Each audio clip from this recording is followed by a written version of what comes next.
Well, hello there. How is everyone? The one person that's with me. Hey, Vixen, how are you? Troy, how are you? Jesse, good. How are you? Shari? Shari, how are you tonight? Crypted Cooper, Janie. There's the channels. Godmother. Hi, Jane. MJ, Papa Bear, Caden Zero, Arthur Ostrander. What's up, Dozer? Nicholas Carroll, how are you this evening, my friend? Richard Windsor. Thanos Snap.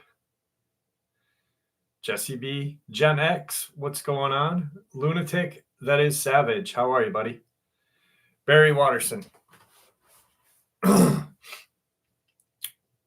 Autumn Cassidy, thank you very much. I appreciate that. I really do. Thank you. Hey, Walter.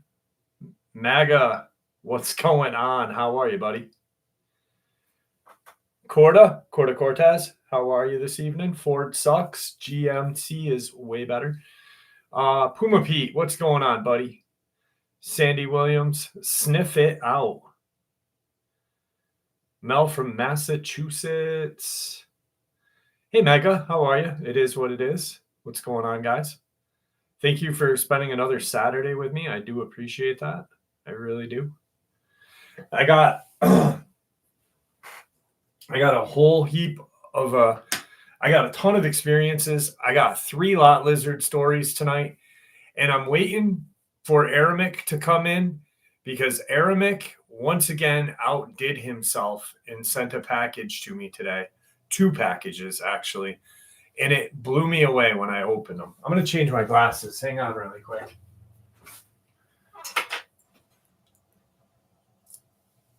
There, that's better. That is better. Those fucking glasses were like giving me a glare. That's much better. Much better. Mammy, how are you? Clayton, what's up, Matt? How are you, buddy?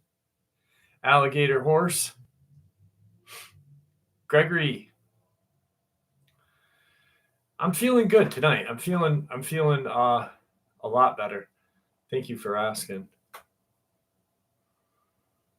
I hope so, Dozer. Thank you. Hey, Lily Lewis, how are you? You know, so really quick, does anybody remember the movie Things to Do in Denver When You're Dead? Does Cowboy 5 Rings? What's up, my brother? Does anybody remember that? This is no offense to you, Mammy J. Hall, but do you remember when they were like something and something, and he's a mammy rammer? And your name just when I said your name, that movie just popped into my head. Get buckwheated, Steve Buscemi. What's up, Alan Howell? How are you, buddy? Moondog Rex. Fell off my tractor and busted my knees. My freaking Lord. I hope you're like not in too much pain. Teal Jean, how are you? Claire Harris, good evening.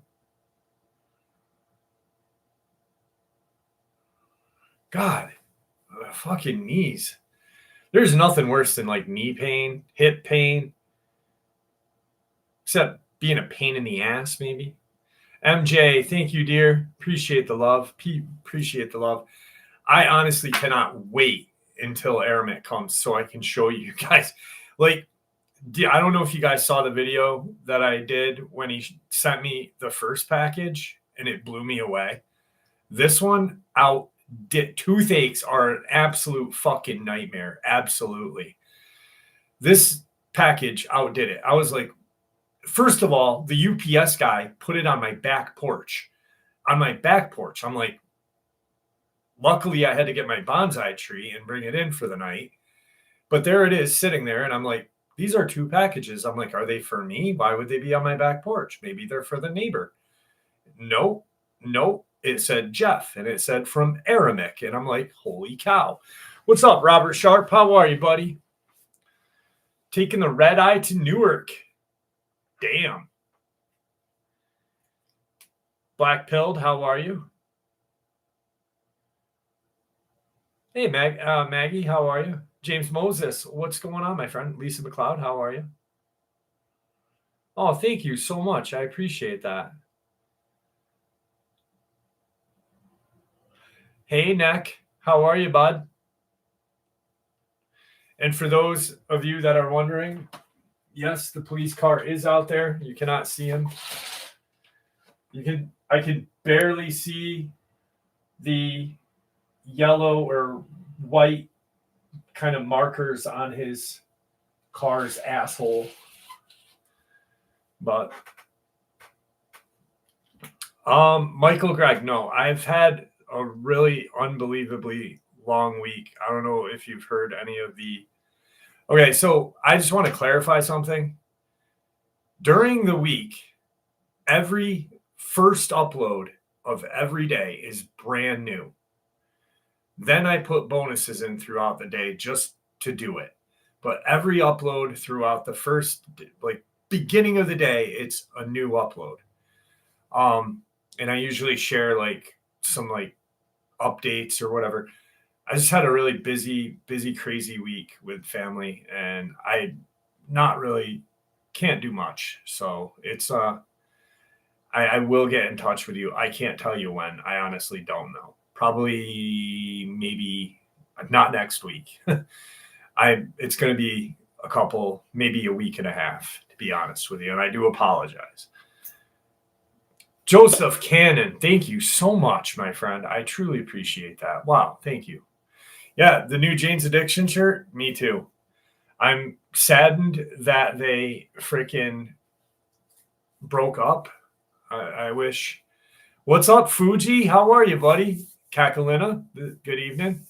I wish Perry Farrell the greatest love. I mean, I fucking love that guy. I hope that he gets the help that he needs with addiction issues. Dave Navarro, terrible. My dad is doing great. Thank you, Mindy Meeks. My dad is doing great.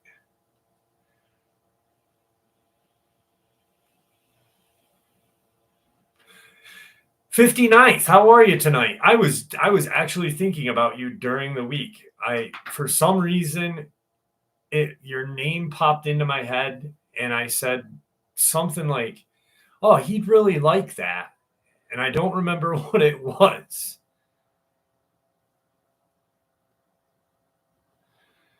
Katie Byers, thank you so much. I appreciate that. I really do. Thank you. Victor has been dead for about 11 months, maybe a little longer. He was poisoned probably 17 months ago. It was a long, drawn out. He had dialysis. Unfortunately, he passed away. William Jawbone, how are you? Giant Slayer, how are you? No, it's good. I really think that he shared too much.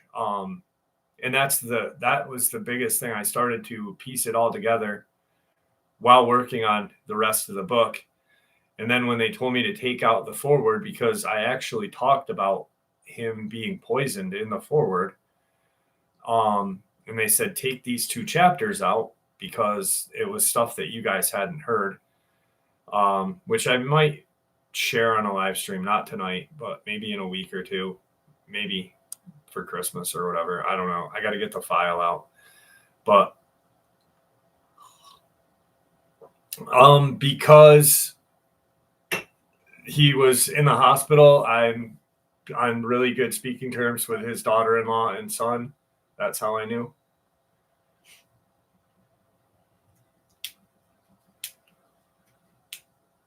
Dis, how are you tonight? Gracie's Everyday Channel, how are you? Hi, Strangeness, what's going on? I did say hi to you, Kakalina. I don't know if you heard me. Mrs. Fire Horse, how are you, dear? Just making sure I said hi to everybody. Kathy Hayes, I think I said hi. Glenn, I always say Grateful Owl, how are you tonight? I did say hi to Giant Slayer.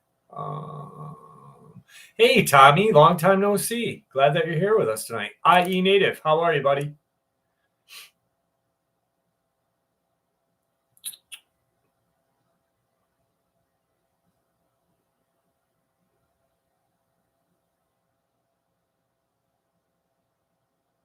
All right, I just wanted to make sure.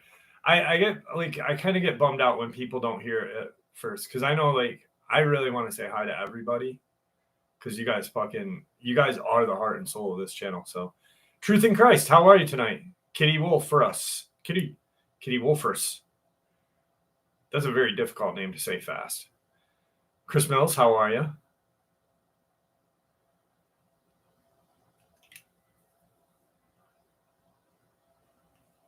$30 pack.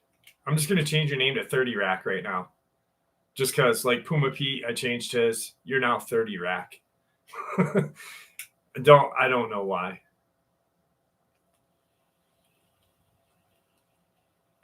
Oh, thank you so much, Mammy. I cannot wait.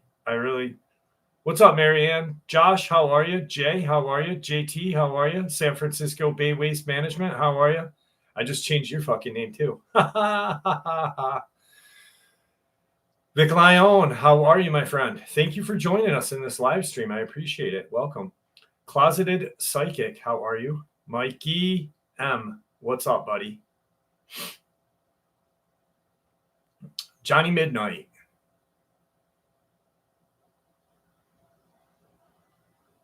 So, interesting news that I can't. There's a new kitten that lives in my house. Yes, a kitten. And Tigger wants to eat it. So this kitten is now, it's Isabel's kitten. It's like a comfort kitten. So to help her. But he's cute as fuck, man. He's so cute. He's this little wiry black, beautiful little long-nosed fucking creep. But he is so cute. But he puts his arm under the door, and Tigger wants to bite his arm off. And I'm like, Tigger, no. And I spray him. Like, this kitten is probably the size of Tigger's turd.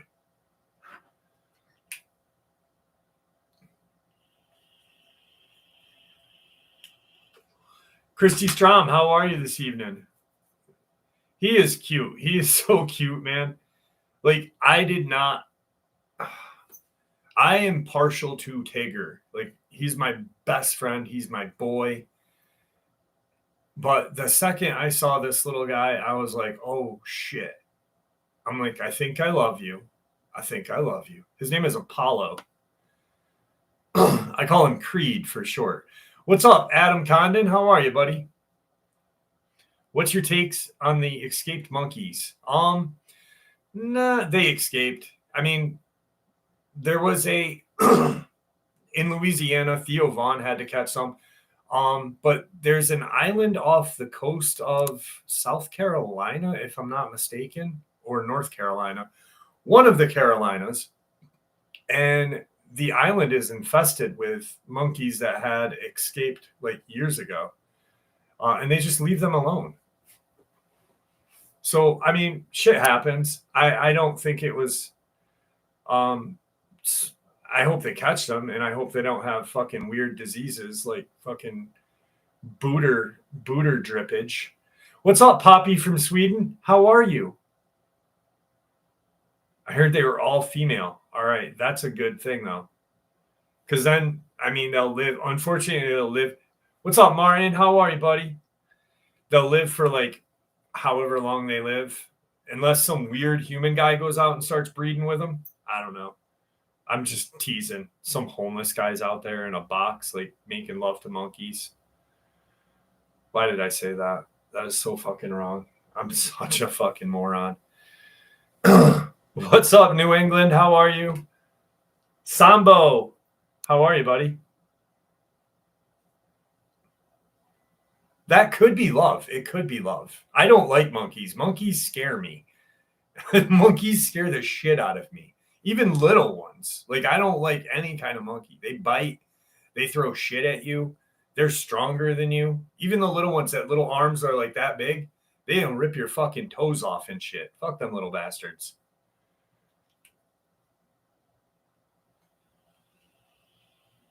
And big monkeys are fucking worse, dude. That's why I'm not a big fan of Bigfoot. Fuck him too. No, I'm just kidding. No, but Bigfoot, fuck, dude. Like, I wonder who would win, a silverback gorilla or Bigfoot? Bigfoot.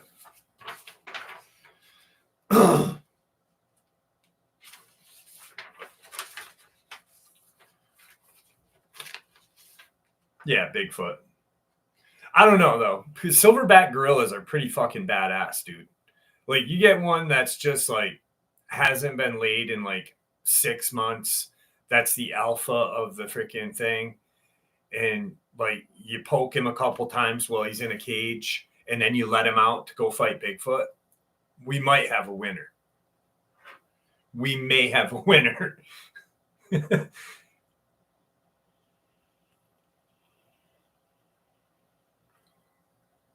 Or they may fall in love. Who knows? They may just like, they're like that song Secret Lovers, you know, they pop out in the woods and that song just plays. You got to turn around and walk away. Yeah, he said, I think Joe said that a Kodiak would win. And I was like, no way, dude. I vaguely remember him talking about a Kodiak versus a gorilla. And I don't remember what he said, but I think a gorilla, they have opposable thumbs, you know, like gorillas have like fucking, or bears have the reach advantage in this. But I mean, a silverback, it would just go nuts, like just jumping all over the place. Like, fuck. Not cool. Not cool.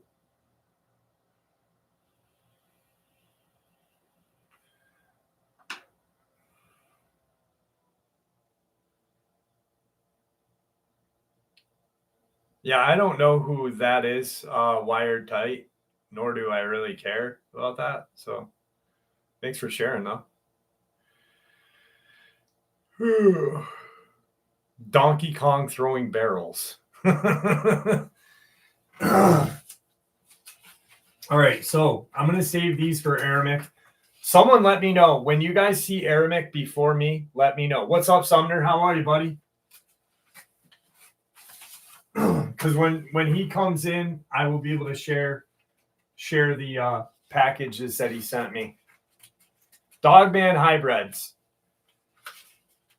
You know what I think is a Dogman hybrid?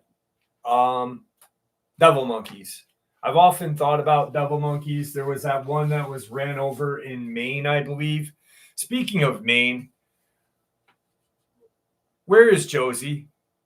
Caden, where's Joe? I haven't seen her tonight.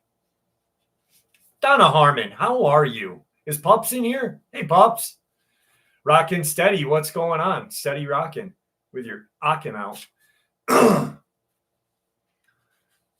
left, of course, because Josie wasn't here. He's such a toolbox.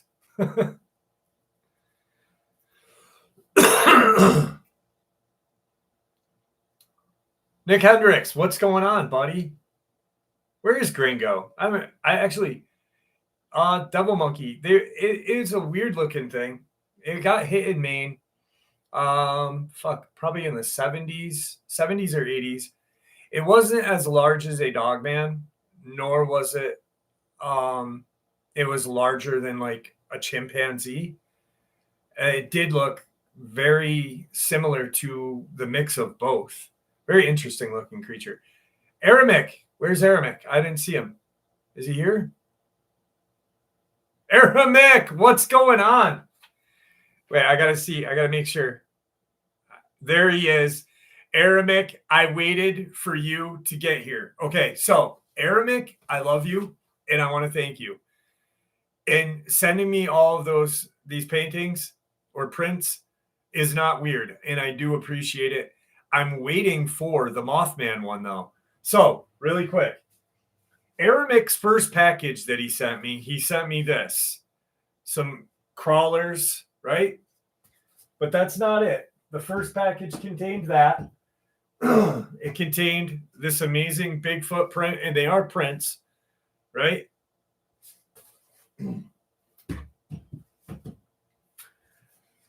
Sent me this. This was about a couple days ago. There we go. A couple days ago.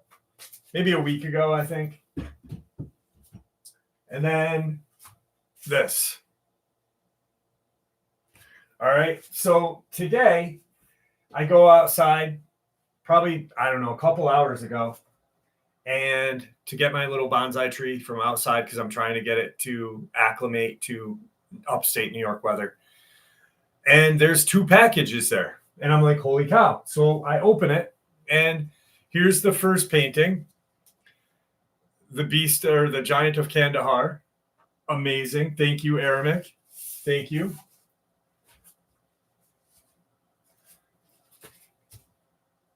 The Goatman or Baphomet, I don't know, but it's friggin' scary.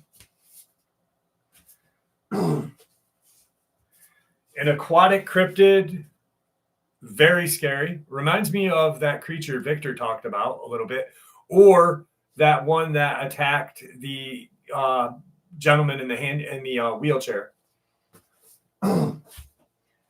This one is the scariest of them all. Actually, the next 2 are the scariest of them all. I hate these things. And Jesus of Mother and Mary. Holy. There's a third one. Look at his hair. Look at that spiked hair over here. There we go. Piss on these little guys. Skinwalker. Yay Nadalushi. And then this one is a little bigger than all of them. This is the biggest one. That's what she said.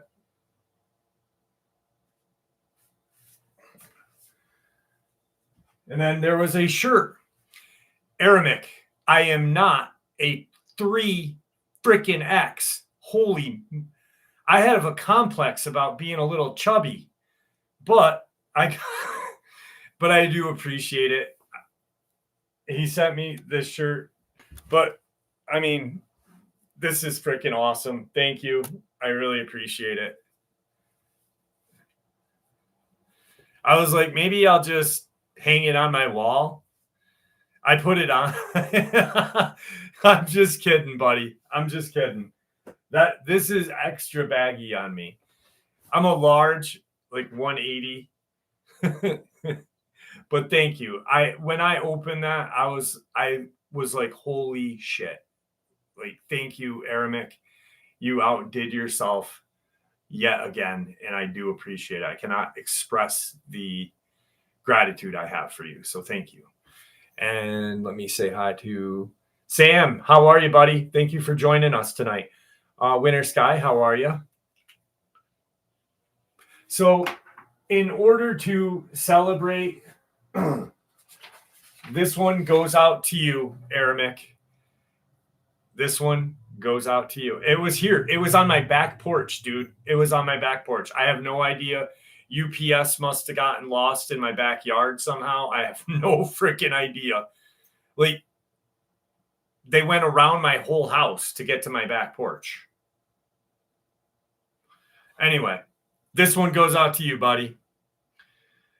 I just want to give you a correct description of the Mothman because I saw them close up in 2011 in McDowell County, West Virginia, close to the town of Bradshaw, in my backyard, perched in a tree. I observed them for some time in horror. They have elongated skulls, and their nose and mouth kind of favor that of a cat until they open from both sides and show 4 sets of teeth.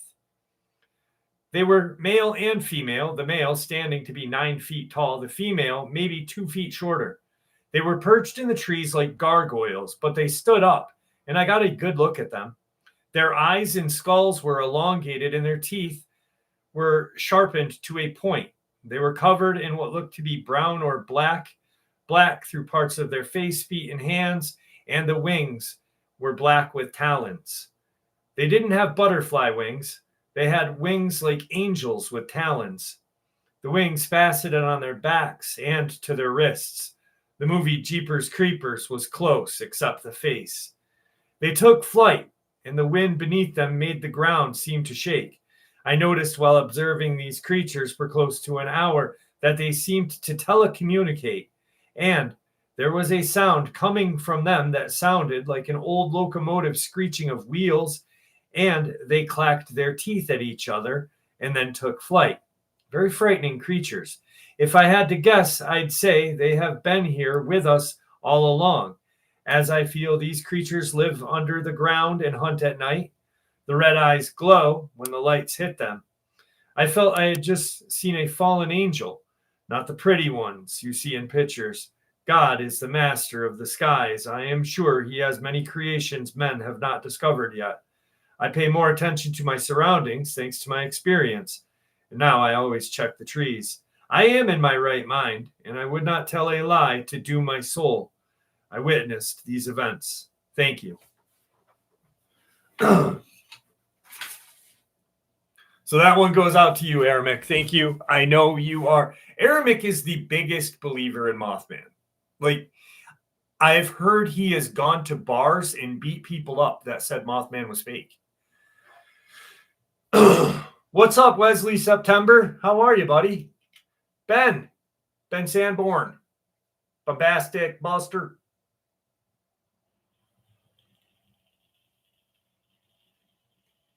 No, Eremic does not believe in Mothman at all, for real. Like, he's an adamant Mothman fucking hater, doubter. He said he wouldn't give Mothman the urine from his wiener if it was dying of thirst. I heard him say that. I literally heard him say that.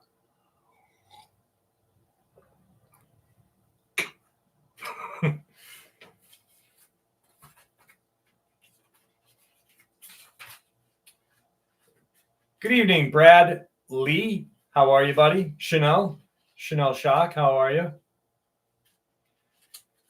Jay Carey. How are you, buddy?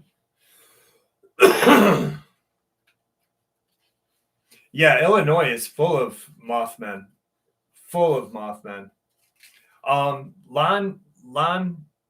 Fuck, I forgot his last name.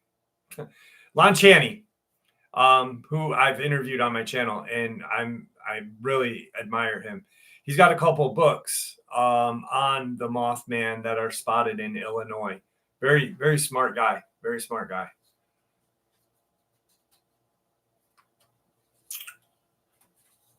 Bobby from Tennessee. How are you, bud? Thank you for hanging out with us tonight. Jerry Burns is hanging out with us. My dad loves mothballs. My dad literally smells like a fucking mothball. Ben brought up mothballs, and I was like, dude, my dad has like, he's got mouse balls in his car. I'm like, dude, you don't even drive anymore. Like, why do you have these things in your car? He goes, I might need them. I'm like, okay. Can't fix my screen name. Supposed to be iHead89. Well, hello, iHead89. Thank you for joining us tonight.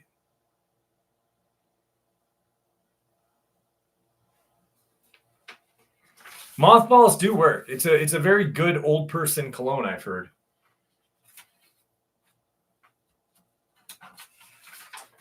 All right, here we go. Second experience of the night. Anybody seen DB Mac tonight? No DB Mac either? Tina Marie, how are you? We're missing a couple people. Fuck, where's Truth Quest? I haven't seen Truth Quest in a couple weeks.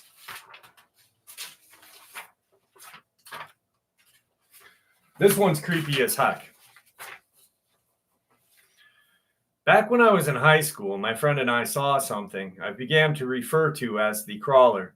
This was in Rossville, Illinois, nighttime in a cemetery.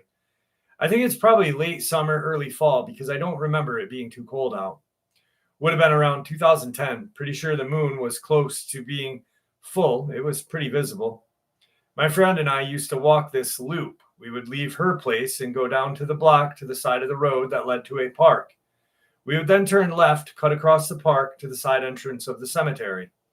The cemetery and park sat at the very southwest corner of town. Beyond that was woods and cornfield. If we went straight through the cemetery, it would take us to the other side of the road and then led to the main street, back to where her house was. We made it to the cemetery and we were walking the main drive that split the property in half. There was a sudden noise that made us both stop. My friend started to laugh nervously, and I asked if they had heard the noise as well. I told her I had seen what made the noise. To our left, I had seen something running behind the headstones. It was on all fours, and it was humanoid. It had extremely pale skin, no hair, and it looked to be very thin. I remember it was so pale it almost reflected the moonlight. It was moving fast, too fast for any human I have ever seen on their hands and feet, that I couldn't see that many details. It was a total profile, so I never saw the facial details. The way it ran was animal-like as well, in that it had a gait where its feet came forward almost between or past its hands. Watch a video on a big cat or wild dog running and see what I mean. We were both terrified. We just stood there panicking and listening to it move around, just out of sight. Well, we called one of her friends to come meet us and take us the rest of the way home. Her friend, a very typical high school boy, arrived and naturally wanted to stay in the cemetery and goof off for a while. For some reason, with him there acting dumb, it was less scary, but I remember it just kept making these wide circles around us. It always stayed out of sight, but you could hear it move. Occasionally, it would get a little closer, then seemed to dart further away again. Eventually, we left. I spent a while researching it, and I even reached out to a paranormal group in Champaign for advice. The guy I talked to had never heard of it, but wanted to document what I saw. We met up with him and did an interview, but the group never did an investigation. Fast forward a couple years later, I'm living in Aurora, Colorado. I met one of my closest friends in 2012. We hit it off because we were both into the paranormal. When I eventually told him about what I had saw, his jaw hit the floor. He told me he had seen the same thing and told me his experience. He described exactly what I had seen, but he had seen it under his porch while living in Thornton. It was crouched down and squatting. He thinks he had startled it while it was eating because he said it was hunched over something. He comes from Navajo Apache background, and when we first met, his best bet was Skinwalker. But then, and especially now, he said he had doubts about either of those. He was dating a girl at the time whose mom claimed to be a medium. She said she thought it was something that someone woke up to, and now it was angry. We both have serious doubts about that one. Me too. The stranger part came when he and I brought it up. We both started having very intense nightmares about it. His were worse than mine and lasting much longer. This was also punctuated by 6 months filled with bad luck and anxiety. I also sort of brushed this off as us just psyching ourselves out until someone shared my experience on a podcast. They described what my friend and I had seen, also described the sightings as being punctuated by nightmares. I couldn't write that off because he spoke about his nightmares in detail as well, and they matched ours. I have never given out details of what exactly our nightmares were about. I have read tons of other experiences by other people on Reddit and the internet. I've dug through mounds of lore and cryptid lists. I still don't feel like I have an answer for what this thing is. My best guess at this point is that the nightmares are not coincidental and that this is interdimensional. It seems like it can interact with physical things around it, but I've never heard anyone give a firsthand account of being physically attacked or even touched. I've speculated on what it could be for hours. The only conclusion I've come up with, I don't like. There is an actual concrete answer. It doesn't act exactly like this cryptid. I think it might be. Anyway, I definitely don't believe it was a skinwalker, but in ancient times they used to call them the ghoul. Yep. That's what I think. I think she's the ghoul. Is no cat busting in here? What's up, No Cat Bussin'? Sonny, the Wandering Gypsy. How are you, dear?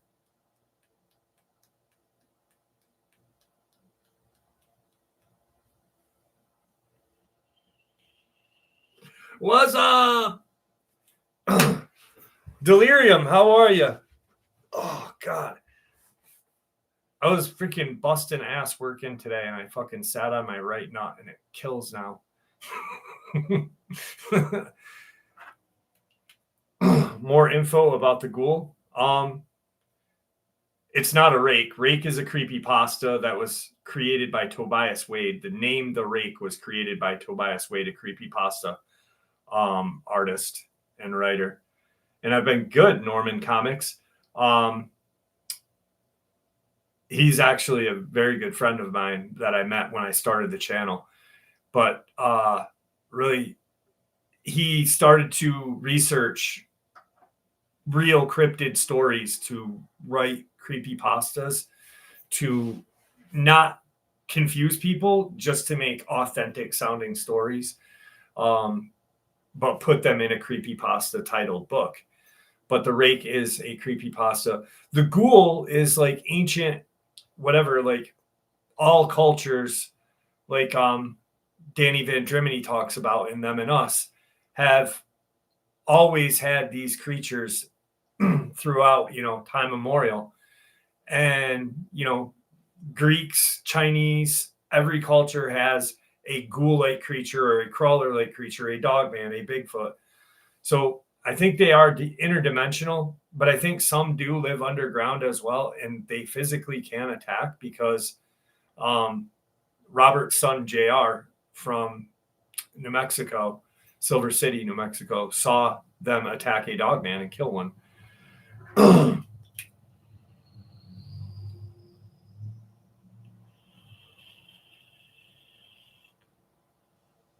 Chud. Yep. Steph Davis. Thank you. Thank you. Well, my favorite band, actually. Cannibalistic Humanoid Underground Dweller. Movie scared me terribly. Yeah, Celio, didn't you share this last week with us?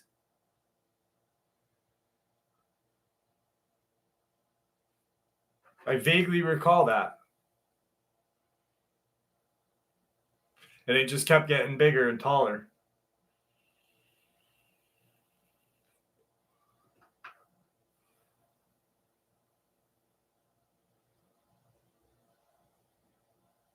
No, I just wanted to make sure it was you. Dude, I remember seeing Chud when I was like 9 years old on HBO. And when I was younger than that. Shit, it was like 81 or whenever the movie came out. It was like right on HBO. Let me see. What year did the movie Chud come out? Not Chad, you fucking asshole, Google. Chud. There we go. No, not Chode. Jesus Christ. 84. So I saw it when I was 9. Yeah, like I said, 9. And my mom and dad would have like the typical 80s parties out back and drink beers and whatever. They weren't key parties, okay? But they were weird. And so I was left to my own devices at a young age. And I would watch HBO and other shows. But Chud came on and I was like, what's this? And needless to say, I did not sleep for fucking days. Days. Life and Times. How are you, buddy?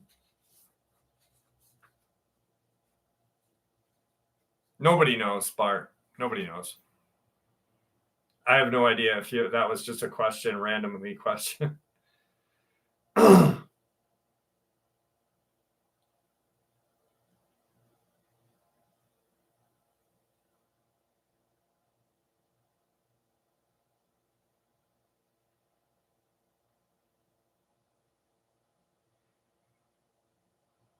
What's the book? Oh, Victor didn't write the book. I finished it for Victor, and it should be out sometime this next year. That's the best I can say. When I was a kid, The Gate. Yeah, The Gate. Yeah, that was a cool movie. Type O was great. Type O Negative, yes. Are you a comic book dealer, Norman Comics? Or do you just like comics? I love comics. My favorite comic is The Ice Cream Man by Image. Simone Hamilton, how are you, dear? I apologize for not saying hi to you. What's up, Cardinal Red? It's not the Ice Cream Man is not associated with the movie. The Ice Cream Man comic by Image is that's cool. That's cool. The Ice Cream Man by Image Comics is like a one shot. Each comic is a one shot. They don't follow the same story. And it's almost like Tales of the Crypt. The Ice Cream Man is a fucking demon. And it's really, really creepy. I ended up becoming kind of like internet friends with Martin, who is the illustrator. And he's like sent me, he lives in Brazil, and he sent me like a whole bunch of drawings and stuff that he drew specially for me. Really cool comic though.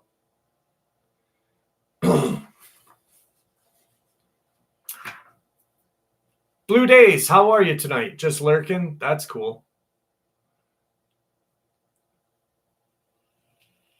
Silver Bullet kind of guy. Silver Bullet, Coors Light or movie?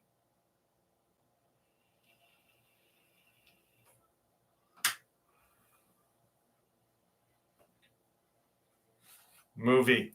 You guys tried this new Canada Dry cherry ginger ale? It's pretty good.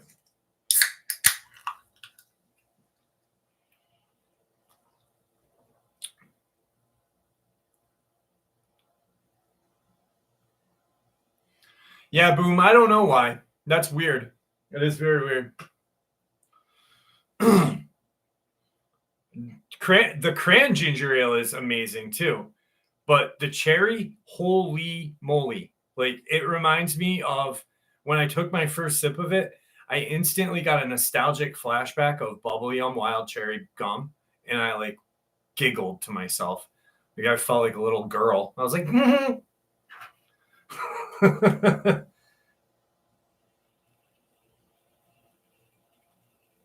It's good. It's definitely worth the try.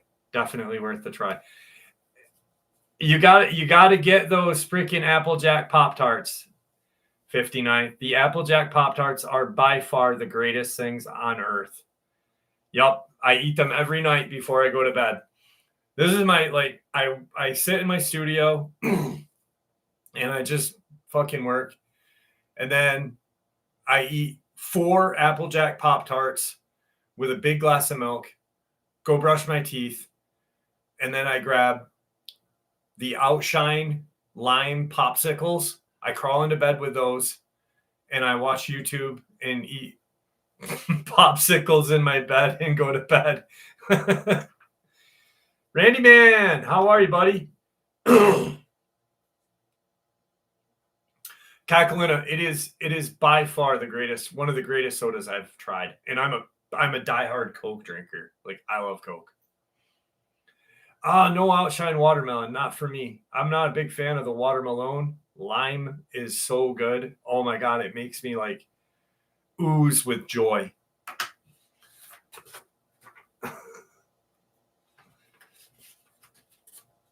This is really creepy. When I first found this, I was like, damn, this one is, because it reminded me of the Skinwalker, but not really. And it reminded me of a crawler, but not really. Delirium. Oh my God. Thank you so much. I appreciate that. I am so glad that you're still with us. Thank you. Yes. America. Have you guys seen the lefties? Why? Why do you hate me? Why?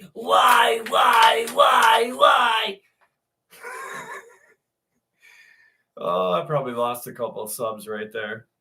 I don't give a shit. Dude, I just want America to be good, you know? Like, I don't care. Like, alls I want is like us to be what we were back in, like, I don't know, the 80s when it seemed to be pretty good. I don't know. Like, when we're not sticking our noses in everybody's business. Like, that's it. That's all I want. God and America. I had two unexplained sightings. Both sightings happened close together.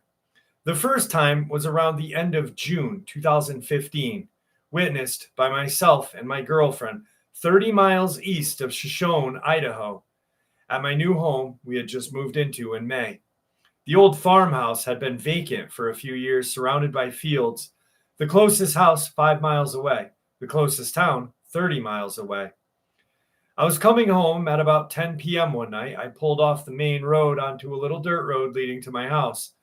At about 20 yards away from my headlights, I saw a skinny, dark, hairy creature on two legs, under 6 feet tall, taking a few steps toward the corral, put its right hand limb on top of the corral fence and go over the top, not jumping, not running, with absolute ease doing it. My girlfriend and I freaked out, but what happened next was the chilling part. The corral or fence is neck or head high to me, and I'm 6 feet. After it went over the top, it ducked below the fence and looked up not once but twice, its eyes glowing about a foot apart. I parked the truck at an angle with the lights facing it. I ran 30 yards to get my gun and spotlight. My girlfriend was still in the truck watching in fear for it to pop its head up again. I ran back thinking, don't shoot it. What if it's someone playing a prank? I shot above the corral. After I fired, I could hear but not see something big moving further back back toward the other corral. The next morning, I found the spot where it stood looking over the corral. Two perfect indents where in the weeds and a trail where it escaped through the field. The second sighting was June 7th, 2016. As I walked past my living room window, seen by myself and my teenage daughter, it walked past the window at the same time, just past 10 p.m. I ran out within seconds with my shotgun and spotlight. Nothing. It either has wings or it's invisible. Anyway, I hope someone can tell me what I'm going up against. And this is not for attention, and I am not nuts. Very weird encounter. I don't know what that thing is, but it's definitely weird. Now I got to change my glasses. God damn it. There we go. That's better. Oh.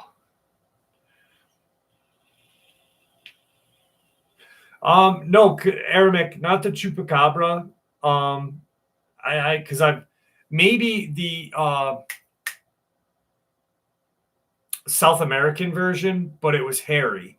That's where I got confused. That's why I was like, it sounds like a crawler or a skinwalker. But see, and then I was like, you'll see why I don't think either or, because one, it's hairy, and it is very rapidly moving. I don't think it's a skinwalker. Idaho, obviously not Navajo land, could be a shapeshifter of some sort, of a different Native American to Idaho.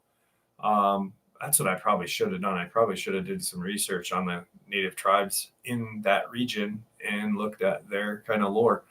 But maybe next time. Anyway, might be Cheech Marin.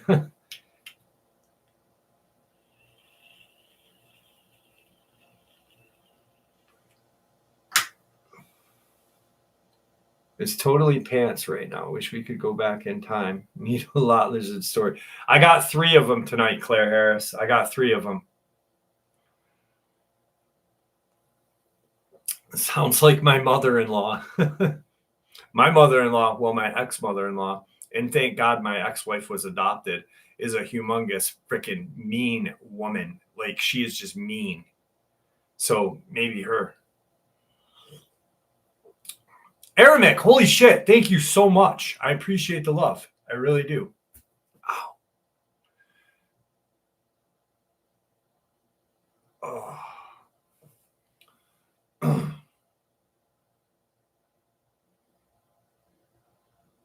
Mr. Gas, yes.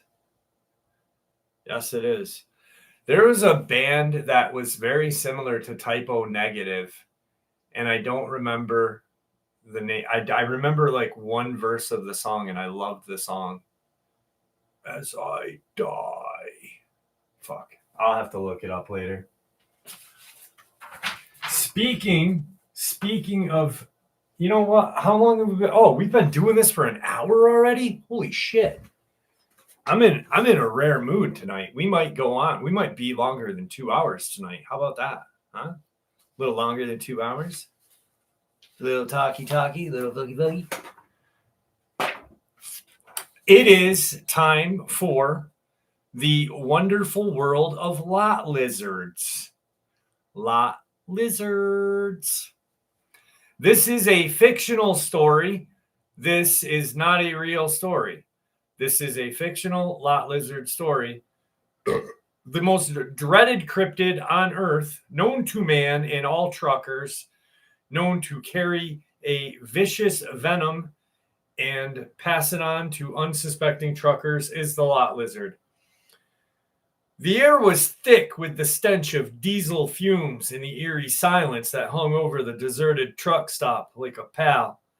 Trucker Tom pulled into a dimly lit lot, his rig rumbling to a stop as he scanned the area for any signs of life. Little did he know he was about to encounter a horror comedy that would haunt his nightmares for years to come.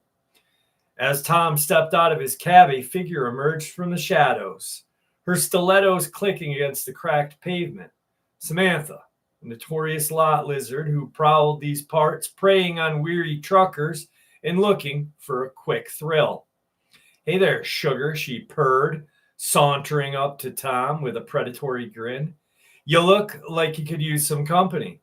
Tom hesitated, his instincts telling him to get his ass back in his truck and hightail it out of there. But the allure of Samantha's sultry gaze was too much to resist.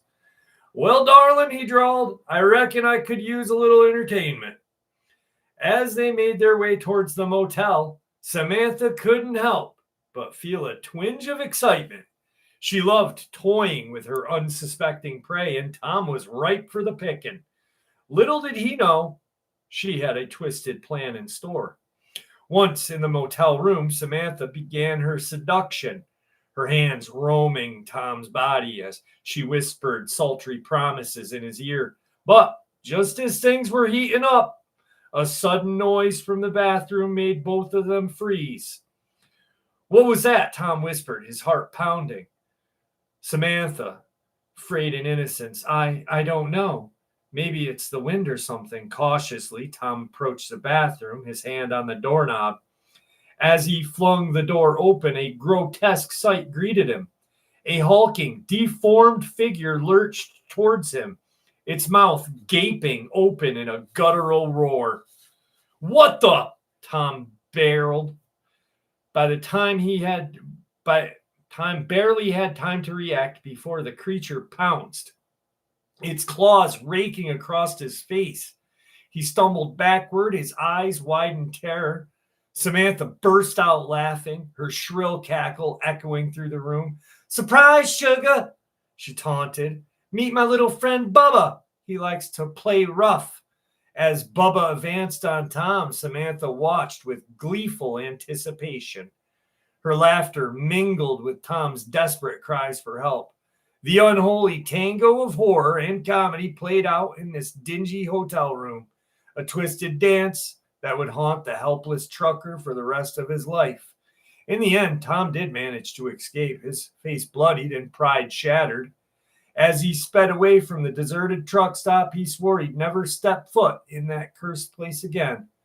Samantha and Bubba, meanwhile, continued their reign of terror, waiting for the next unsuspecting trucker to wander into their twisted web of horror and comedy.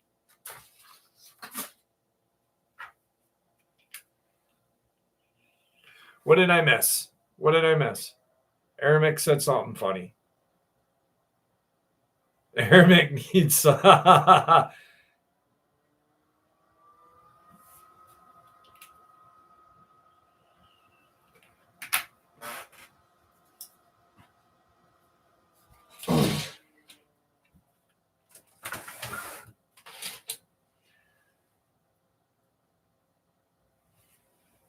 It's 27 degrees out in upstate New York.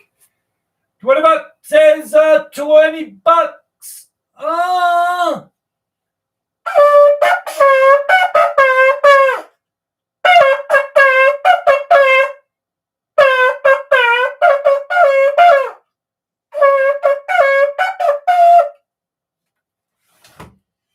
It's time to wake the neighborhood up.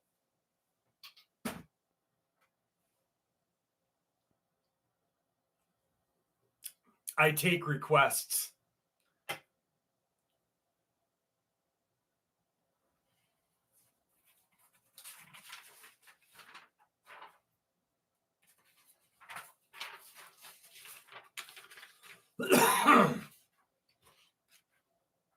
Oh, god damn.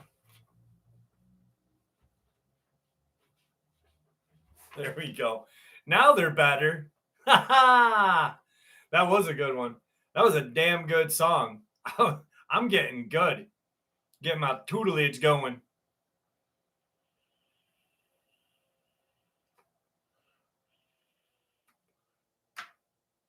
Sent you an email 2 weeks. Have you checked? Please. Thank you. Mighty Thor, if I hadn't responded, I didn't get it. I honestly respond to everybody's email if I get it.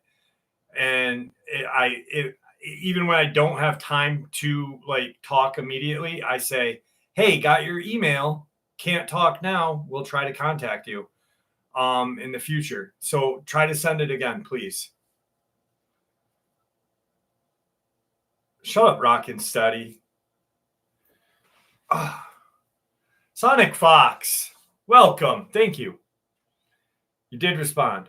Yes. Okay. Then I've been, honestly, for the last 2 weeks, I've been dealing with some family issues and piss off. Not you, Thor. Steady rocking with his rocking out. I haven't responded I haven't called anybody lately. I've been not at my house during the week, really. I've been kind of tied up. So nothing against you, and I will get in touch with you, I promise. Oh, God, it feels like someone punched me in my kidney.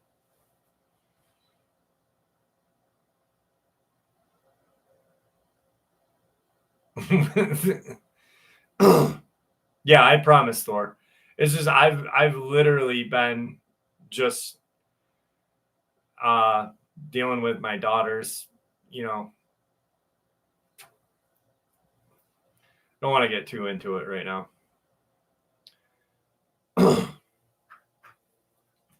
No, my kidney's been bothering me for this whole life. I think it's because I sit straight.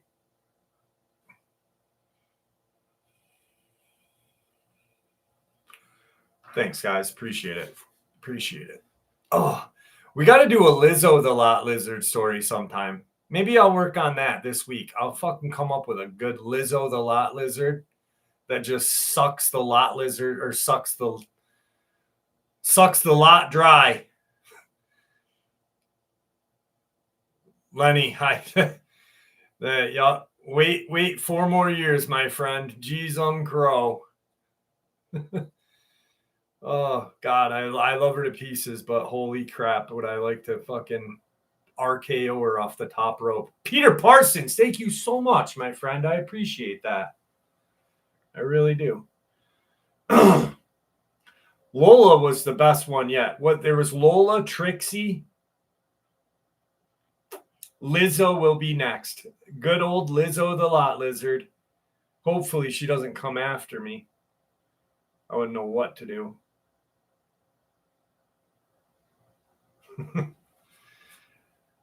I have a friend who lives in a rural area near the Navajo reservation in New Mexico.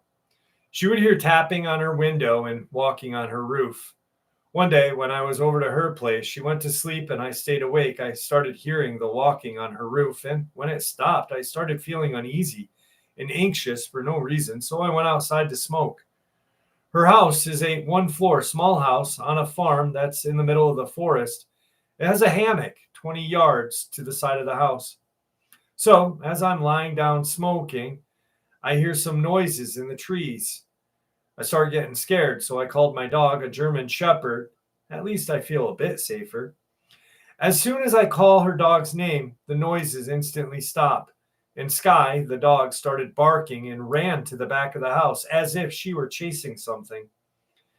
I did not want to stay outside as I thought it was some animal, so I started running after Sky into the woods. I chased her about 200 yards running into the woods. I could hear the thing running, but never saw what she was after. When I got to Sky, I grabbed her by the collar and had to pull her back to the house, as she was scared and didn't want to come. When we were 30 yards away, she started crying, absolutely did not want to go in this direction. When we got closer, I saw my friend with her gun standing at the door. When I got to her, she snapped at me, yelling at me for opening the gate to the farm, leaving the front door open, and leaving without my phone. I left it charging. After she calmed down, I told her what happened, and she asked why I left the door open. I told her that I didn't, and that I double-checked that when I had closed it, Sky wouldn't get inside, and that I didn't open the gates either, that I just ran after Sky maybe 200 yards from the house. The gates were a mile away, and that it must have been a person Sky was chasing after. But it didn't make sense because they would have had to run a mile in 5 minutes at best. She said she got freaked out because she woke up hearing knocking somewhere. When she saw I wasn't in the guest room, she looked out the window to see if I was on the hammock. I wasn't there, so she walked to the front door to go outside. As soon as she looked at the front door open, the knocking stopped. It was coming from one of the windows around the door. She was scared to go outside, so she was going to look at the cameras around the house. I was nowhere to be seen, and the gate was now open. She got scared and concerned, thinking something had happened, so she ran and got her gun. That day, Sky slept inside with us, and we heard the knocking and walking on the roof all night. MJ, have a good night. Thank you for coming, hanging out with us tonight. Appreciate you. What's up, David? Why? Sun's Bliss. Sun's Bliss. How are you? Yeah, maybe it's dehydration. Thank you. I don't drink enough water. I need to drink more water. Darren K, how are you, buddy? Good to be out of the hospital. You weren't here last week, were you? Saturday, damn, Whataburger egg, and food poisoning's the worst. The worst. MJ Richards, thanks for joining us. I'll see you next week.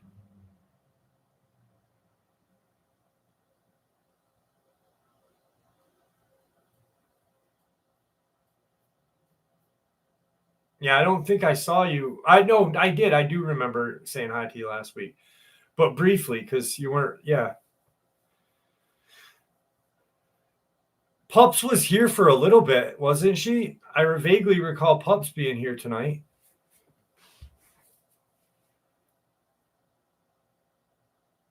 Ugh. I don't like water. I'm not a fan of it. It doesn't have any flavor. There's water in these. My dad says there's water in his beer, and there's a pork chop in every one, he says.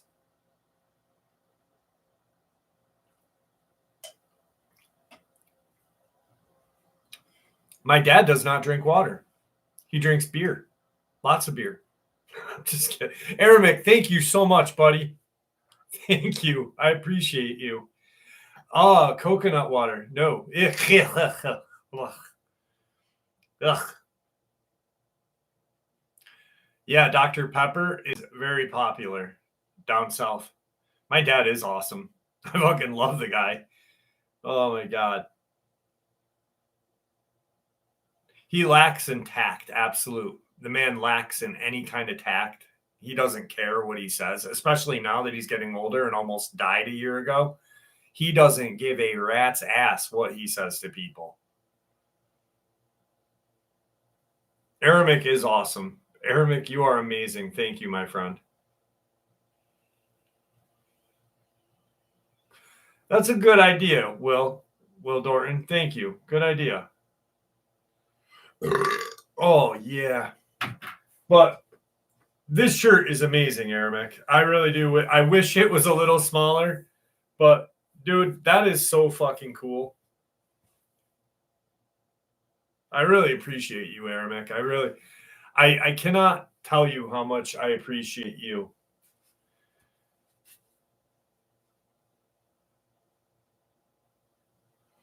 Flash in a pan. I don't know how that works, to be honest with you. No, it's all good, Aramic. It's all good. This today I was so happy when I opened that package. I was amazed. Thank you. Like the two creepiest ones. The Yenadalushi Skinwalker. God, man. Oh, look at those eyes. Wait, over here. Here we go.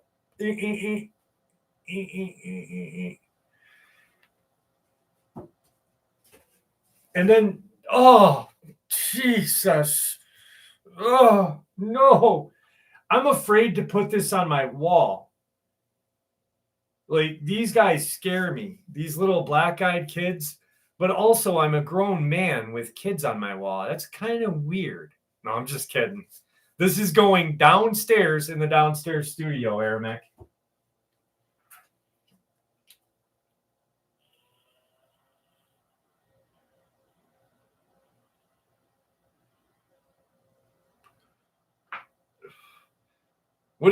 What's that? Is it speaking of Dr. Pepper being like big in the South? What isn't it Mr. Pips?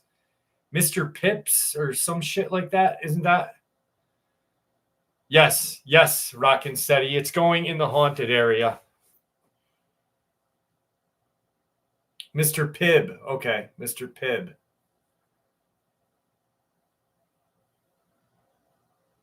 I'm not from the South. I'm from upstate New York, man. We don't have no Mr. Pibb up here. I think our generic Dr. Pepper is like Nurse Salt or some shit like that. We have like the stupidest stuff up here.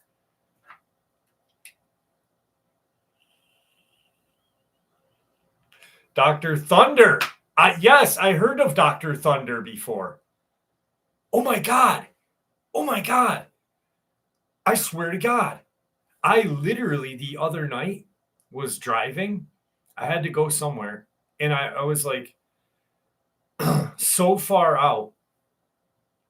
So in the Adirondacks, it's not just mountains and fucking forests.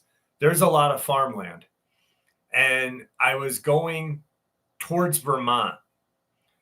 And I got lost. And my navigation thing wouldn't work because I was so deep. Like there was no satellites coming. It said, "You're way out of satellite signal, fucking asshole, Jeff. Keep driving." So I'm driving down this road and it's like hilly, curvy, and I'm listening to news. I'm listening to Fox News, and I was listening to the 5. No, I was listening to Gutfeld. And I'm driving, and I'm like, there is no houses. And I'm getting really scared because I have no idea where I am. And the road is just like going and going and going. And there's no yellow lines or anything. So I finally come to a house, and it's this little like shed. It's literally a shed with lights on the inside. And I'm like, okay, there's people. I'm like, okay, we're good. But they had a goat in their front yard. And I'm like, okay, that's a little weird. And I keep driving a little more. And then there was a trailer with a pod. You know those pods, those travel pods or whatever? They had a pod like connected to their trailer this way, sticking out, and another one like going the opposite way. But that's not the weird part yet. They had stop signs all over the pod. And they had these purple and red lights just like scattered all over this, like, and I'm like, where the fuck am I? I'm like, I am not in New York State anymore. Like, I am in like some weird fucking inbred part of America that I should not be in. And there's going to be a man that looks like Bigfoot that's going to take me into his home and do bad stuff to my booter. And I was a little freaked out.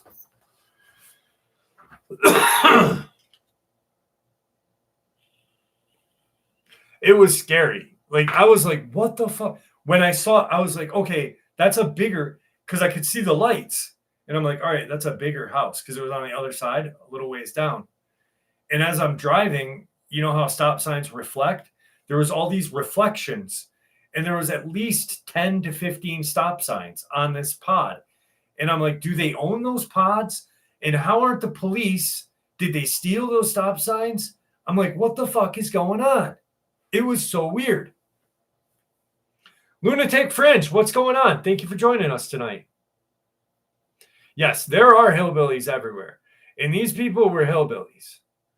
I was wondering after I drove by, I was like, I wonder if that goat's more than just like a pet.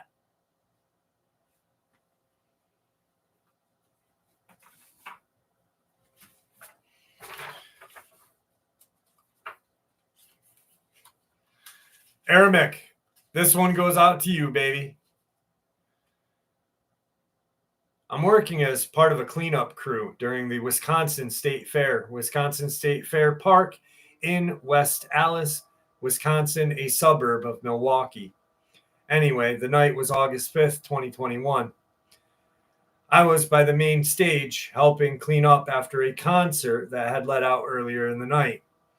I was with another person who was about my age, and we were talking about the concert that had been let out 2 hours before. Christian rock group called Skillet. And we were toward the far right-hand side of the stage, picking up trash and just talking, when my partner all of a sudden yelled out, "What the F is that?" I looked up, and there, about 30 feet in front of us toward the parking lot, was what looked like a very tall being. But it was not a person I had ever seen before. It was 7 feet tall and thin, but still looked very solid. It was coal black and had two glowing yellow eyes, and it seemed to have bat-like wings, literally effing wings. What must have stretched out to about 12 feet from tip to tip, coming back from its back. This thing looked like a demon from the depths of hell, and it appeared to be staring directly at the stage where there were still people breaking down the equipment from the earlier concert. It's only now that the irony sticks out. What looks like a literal demon from hell checking out a stage after a Christian rock concert. This thing took a couple steps toward the stage. It looked like it wasn't all that steady on its feet, but I wasn't close enough to see what its feet looked like, nor was I stupid enough to get any closer. It stood there for maybe 10 seconds before it turned its head and looked right at us. The air felt like it was drained straight out of my lungs, and I felt an overwhelming sense of fear. Like my life was going to end right there and then, and this thing was going to snatch my soul and drag it to hell. It then flapped its wings rapidly a couple of times, almost like it was stretching them out, and took flight into the air and was gone. It was swallowed up by the night and was done in a matter of seconds.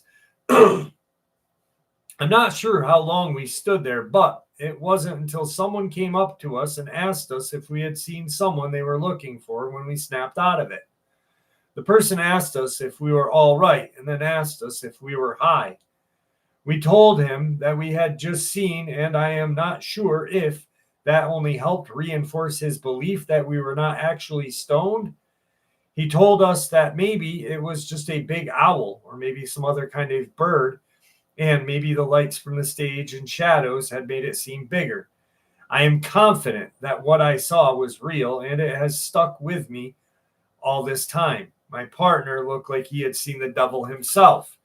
He said that it had scared him, and he was going to stick forward the well-lit areas the rest of the night. We eventually got to work and went home at 2:30 in the morning.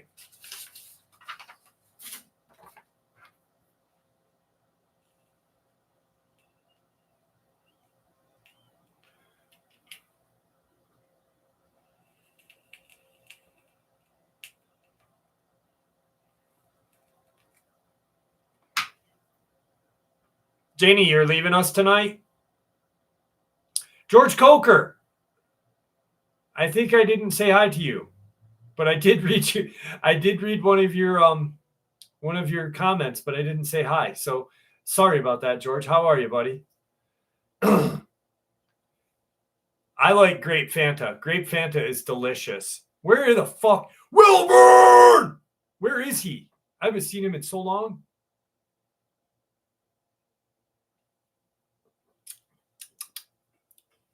Oh, it's so good.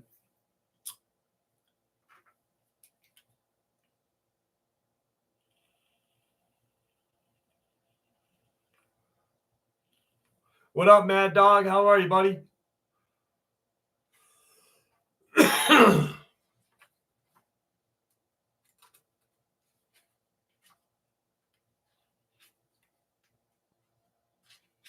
Hey, Johnny, how are you?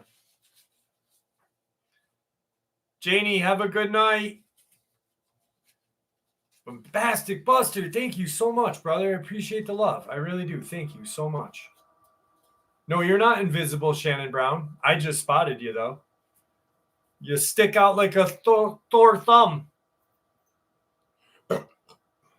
Goats are friendly. Goats need love, too. Well, thank you, Johnny. Appreciate the love. Did Jane leave already? Why haven't I seen her? Where's our freaking channel's godmother? I like goats. I like when they make the noise. I think they're pretty cool. I would never eat a goat. Goats are... That's really weird, Vic Lion.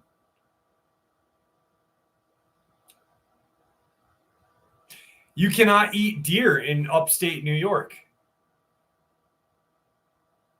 There is no no consumption of deer of any kind. Any kind. Because they all have that chronic wasting disease, I guess, up here. Yep. They all have chronic wasting. And that's not good. Like, I remember when they it was first like brought up in the Adirondacks, and they were worried about it for a while, but like now it's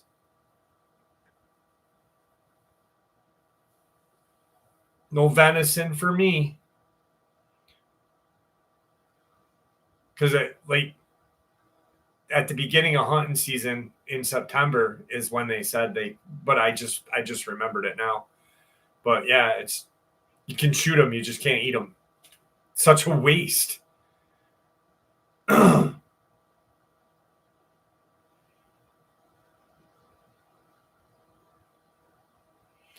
Camel meat? Oh.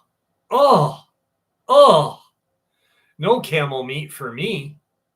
I was watching Andrew Bourdain, I think, and they were talking about eating the hump of the camel or some shit like that. Just weird. Yeah, you can get real sick from eating it. Oh, John Lowe, real sick. I heard like some people's assholes actually fall out, which is not a good sight. Yeah, it is terrible. It is a terrible disease.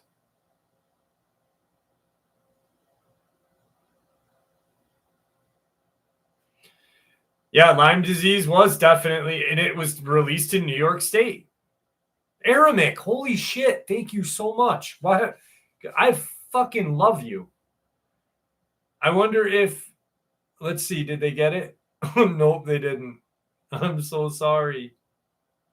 Arabic doesn't need his bunghole falling out. Oh, God, my fucking kidney.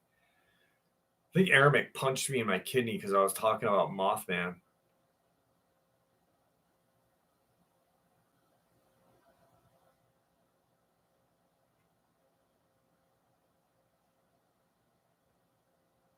I was flash in the pan. I was curious. I was like, looking. True story. Oh, shit. Little kidney punch. This I put this together. I don't know. I like this. I really enjoyed reading these. I think you guys will too. So I started hunting with my friend in far eastern Oklahoma about 13 years ago. He has had 1,000-acre at least for the last 35 years. It's within a greater 12,000-acre ranch. In the old days, the area that is now his lease and the rest of the ranch used to be an area where back in the early 1900s, felons would hide out from the law. Basically, excuse me. Let me get some tea. Sorry, guys. All right. Sorry. Apologize. I'm going to start all over on that one. That was really rude. So I started hunting with a friend of mine in the far eastern part of Oklahoma 13 years ago. He has had 1,000-acre at least for the last 35 years. It is within a greater 12,000-acre ranch.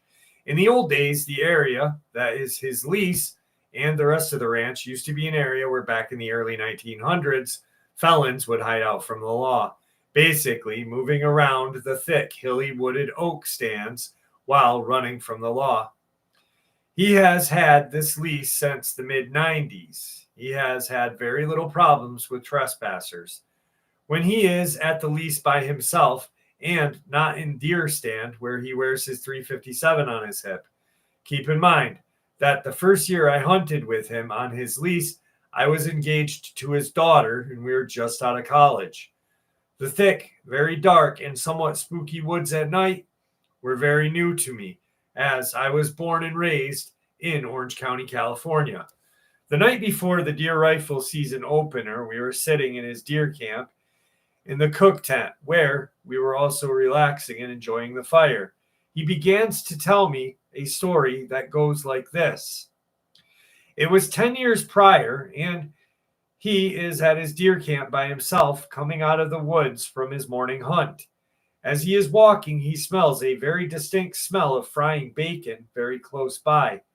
He said he waited for several minutes and continued to smell the bacon as if it was very close. Now he knows every inch of his 1,000-acre lease, like you would know every inch of your own bedroom. He heard no movement in the thicker layer of the oak leaves on the ground. It seemed to be really bothering him, so he decided to go back to camp and retrieve his pistol and shotgun rather than dealing with somebody with his 3-shot deer rifle. When he went back to the exact spot where he'd smelled the bacon, he smelled nothing. He searched everywhere in this section of his lease and found nothing, not even a camping spot where someone may have been cooking. Nothing, not a hint of anything. The place where he smelled the bacon could not have come from another part of the ranch or any adjoining lease or land, just too far off to drift. Needless to say, it wasn't the best thing to hear before my first morning out in the woods. He also told me several encounters with trespassers by other hunters when he first got out to the lease. He told me that the confrontations grew fairly intense until he pulled out his 357. Many other crazy stories of this place on his lease that, damn it, he gets all weird when he tells these. Places on his lease that he absolutely will not go or hunt no matter how big of a buck he sees out there. Seems to me he feels that it is or may be haunted by the Native Americans. Different creepy experience in the woods, different person. In the early 90s, I was in high school and I got invited to go on a 3-day canoe caving exploration trip with some friends. They were 2 or 3 years older than me and had more canoe and caving experience than I, so I was honored that they invited me to go along.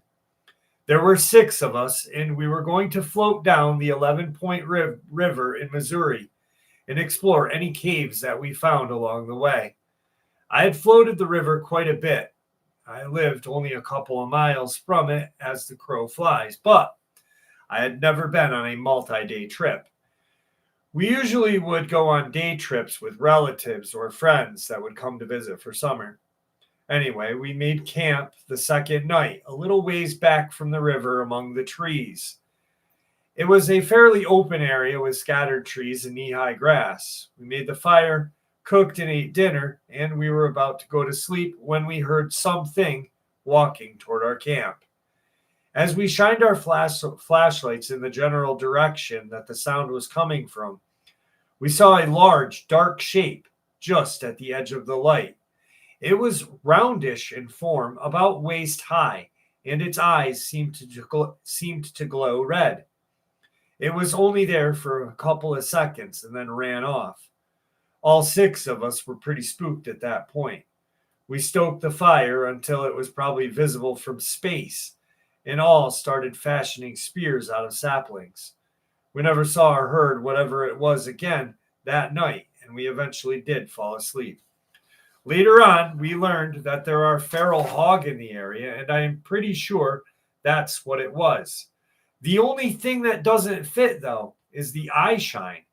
I've done quite a bit of feral hog management at night, and I am sure that their eyes don't shine red. As I am sharing this out, I am considering that it may have been a black bear. But now thinking about that, their eyes don't look red at night either. Nowadays, there are about 1 or 2 reports of bear sightings in this area anyway. Looking back on that encounter, it strikes me as funny how we were tough macho boys until we saw the thing. I'm also not exactly sure what it was or what we were going to do with the spears. Next, creepy woods experience. Sorry, guys. I was in Snowy Range camping with a friend in a group of lakes called the Gap Lakes, Wyoming. We were testing our ability to go lighter and just took a sleeping pad and a tarp for shelter. The first night was rainy and miserable, and I didn't have the best spot picked out as I was on a slight incline and kept sliding off my sleeping pad downhill. Second night was better. We moved camp a little further uphill into a small clearing, where we both had a flat spot for sleeping. This spot was about 150 yards from the lake, where we had been fishing all day, and pulled a few trout out for dinner. We had a couple of trout left over that we were going to cook up for breakfast and left them on the stringer in the lake, since the water was extremely cold, since we were 11,000 feet up, and there was still plenty of snow feeding it. When we decided to put out the fire and head to bed, I had an uneasy feeling that something was around watching us or studying us. My friend said he felt it as well. We were both armed with 45s and had them near should anything creep us out at night. I didn't sleep well that night either, as I felt something was near for quite a while. I heard a few rustlings of leaves and some twigs breaking, but no growls or any other animal sounds.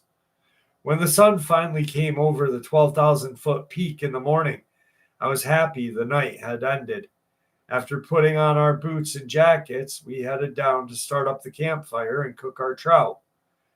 When I went to pull the trout out of the lake, I found the rope of the stringer had been pulled out of the water and there was no sign of the trout. This area of the lake is pretty rocky, so it's hard to check for tracks, but the rock the stringer was tied to hadn't moved, so whatever it was ate the trout right off the rope. That had verified I knew something was around us that night.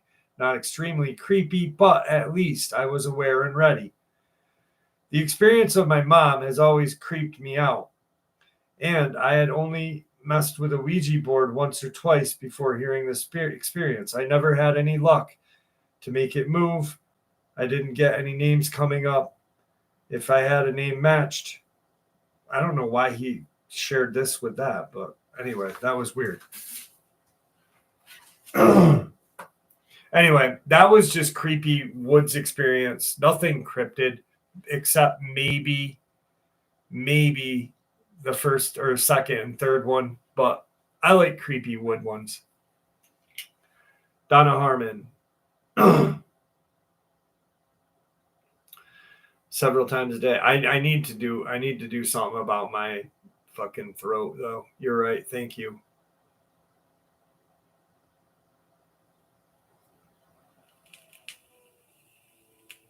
What I got to do is stop smoking the Juul.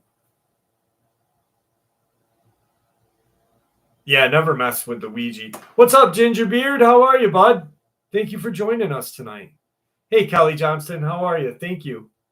I'm glad you like it.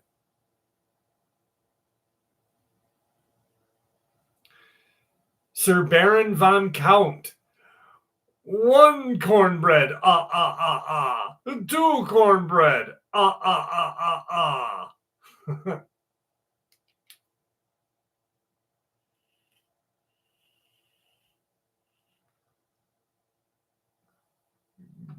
Glad to always see you here. You know that, Ginger. I still laugh sometimes when I see your name. The first time we did the live, I was like, "What's up, Gingerbread?"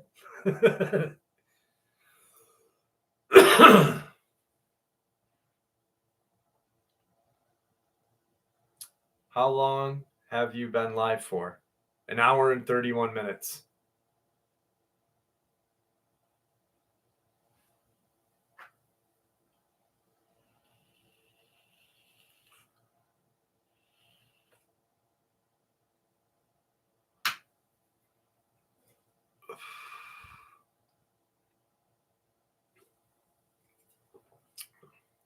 Well, I'm glad that you're here with us, Chris. Thank you for joining us.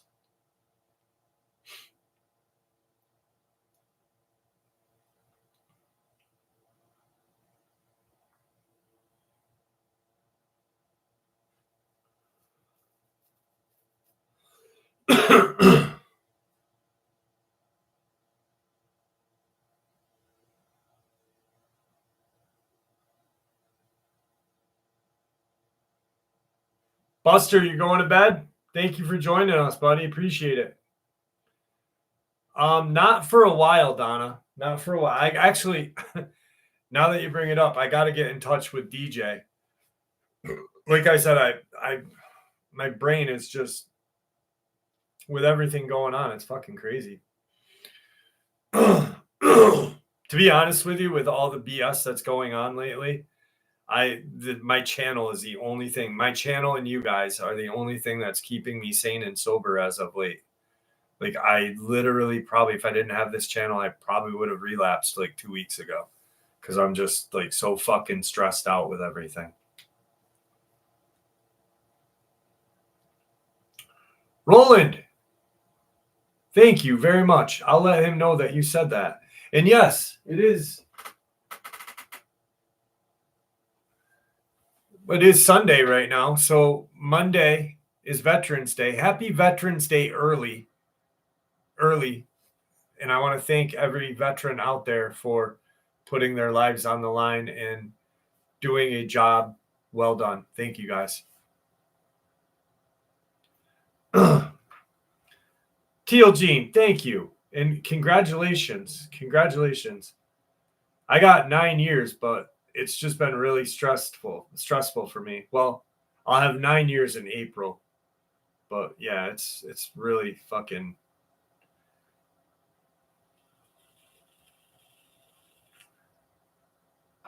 It's like when your kid is suffering and you can't help them, it's so hard to deal with. So you don't know what to do, you know? It's just crazy.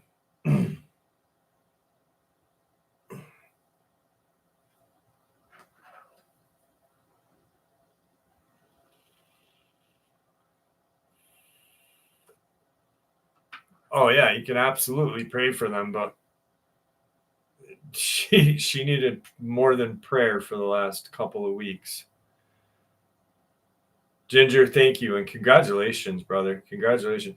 To be honest with you, in the 9 years that I've been sober, almost 9 years, I have never thought about using ever, like ever. And till a couple of weeks ago, I was just like, if I drink, if I have one drink, no one will know and it won't get me back to heroin. Literally. And I'm like, no, what the fuck is wrong with you? Like, get that thought right out of your head. Because I wasn't an alcoholic, I was a fucking junkie. But yeah, you know what's crazy is my dad being the worst and like the least tactful man on earth. Like his neighbor, when my dad almost died, said, I prayed for your dad. And I told my dad, and my dad goes, fuck him. And I'm like, wow, dude. But my dad, when I talked to him about everything, he was like, yeah, he goes, it's a lot different from when I was a kid and when you were a kid. He goes, with all the social media and all this bullshit that they have to deal with nowadays. He goes, I could never be a kid again. Aramic, thank you so much, man. You know I fucking love you, dude. You know I love you.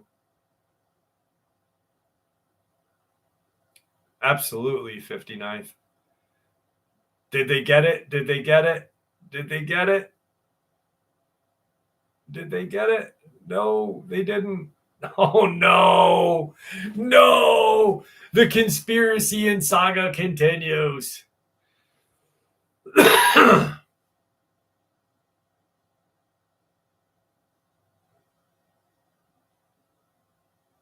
Oh, thank you, Donna. Thank you. Boomer. Flash in a pan. No. Yeah, you know, they should make a book, like the Great Parenting Book. Then they should give it to us, like right when the kid is born. Here's a book on how to be a parent. But nobody would ever follow it.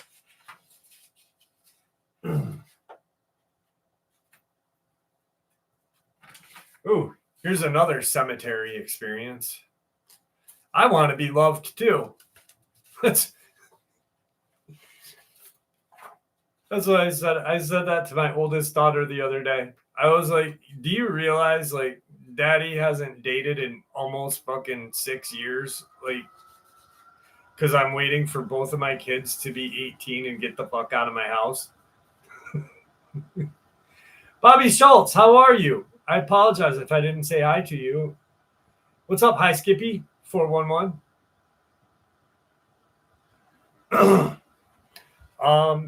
Teal Gene, I can't figure it out either.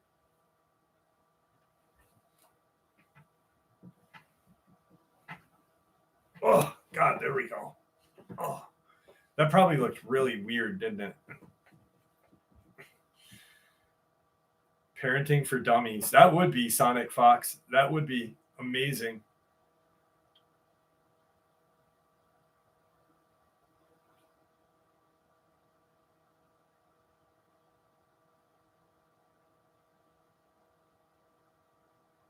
I figured this membership thing out. How have you? And I haven't. But you have, so good for you, Puma Pete.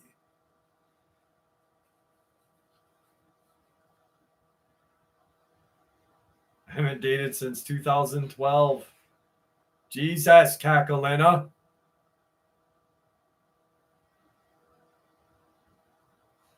Oh, you got to be on a computer. Ah.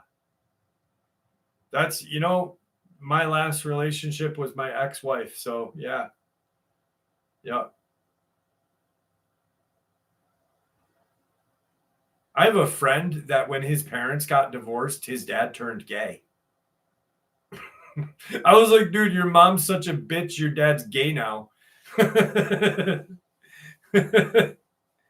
That's so mean, dude. But he's cool shit. His dad's cool as shit, man. For real, dude. His mom was just this wretched woman. and they got divorced. And like 2 years later, his dad's like dating a dude, and I'm like, wait, what happened? What did I miss? He's like, my dad's gay. I'm like, because your mom was such a bitch. No, he wasn't. It was just because that lady was so mean, Celio. Let me have my fucking dreams.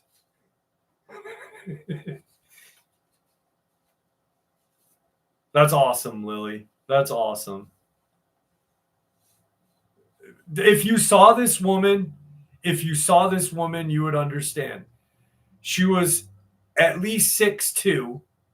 Wait, maybe he was gay this whole time because his mom did look like a dude. Maybe she had a monkey clit. Oh my God, I said the word. Fuck. What the fuck? Anyway, his mom was 6'2", literally. She had red hair, and she always wore it in this tight, like, military ponytail. And she walked like a dude.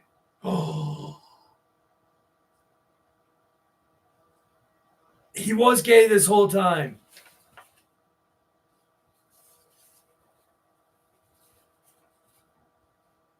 Yeah, she was a nightmare. She was scary. She was scary. Yeah, she was pegging him. And she did not use spit. She just went dry every day. Why the fuck are we talking like this? Anyway, back to the experience. Someone caught the monkey clit. Oh, Jesus. Anyway, I had to stop for a second. This is the greatest live stream for a long time. We have not had such a good live stream. Like, I am rare form. I really needed this tonight. I really did. Gavin Rogers, how are you?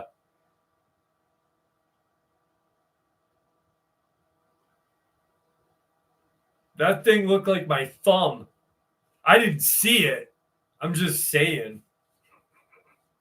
What's up, Jay Cortez?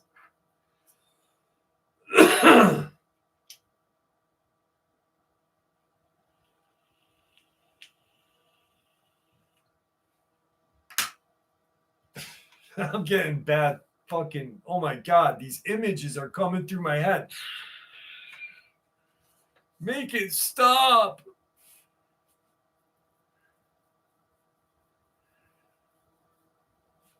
Her pronouns were dude and trucker. I think she used to chew Copenhagen too.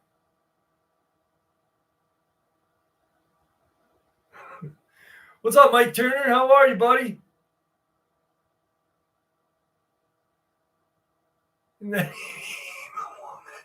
John Sumner, only in your family.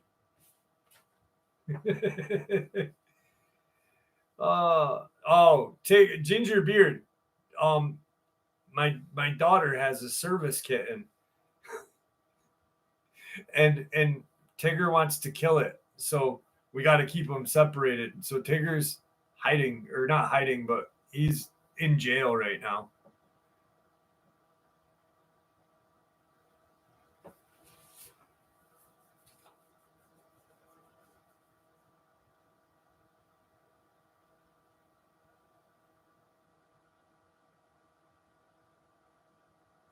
Lot lizard story. Yes, it is a lot lizard time story. Here we go. I got 3 of them for you. Tigger's mean, dude. He wants to just beat this like little guy up. It's not right. It's not right. He's an asshole. He walks around like, I'm like, dude, leave him alone. All right, I got 2 left. I got 2 lot lizard stories left.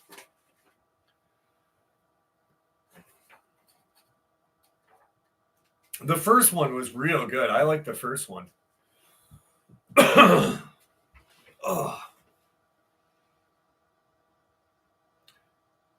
At the edge of a long, dark highway, there was a truck stop called The Last Stop. It was known for its greasy burgers and dubious room rates. Truckers often gathered here during the night, but not just for food. Among them was a local legend, a strange creature lurking in the shadows known as the lot lizard. Rumor had it that it was a cryptid mixed between a truck stop prostitute and a giant lizard. She was said to have long, scaly arms and a smile that could charm even the grumpiest truck driver yet. Her beauty was rumored to be as deceptive as a mirage. Many would claim to have seen her late at night, only to find out she was nothing more than a nightmare dressed in sparkles. One night, a trucker named Hank parked his rig at the last stop. He was tired after hours on the road, and all he wanted was some food and a bed. As he roamed into the diner, the smell of burnt fries filled the air. Just my luck, he mumbled under his breath. After a quick meal, Hank decided to take a stroll outside. It was cool, and the night was quiet. Suddenly he heard a voice, soft and sweet, calling from the shadows. "Hey there, big trucker. Want some fun?" Hank turned to see a figure step into the light. It was a lot lizard. She had scales that shimmered under the fluorescent lights and a laugh that sounded almost human but had a strange hissing quality to it. Hank felt both intrigued and uneasy.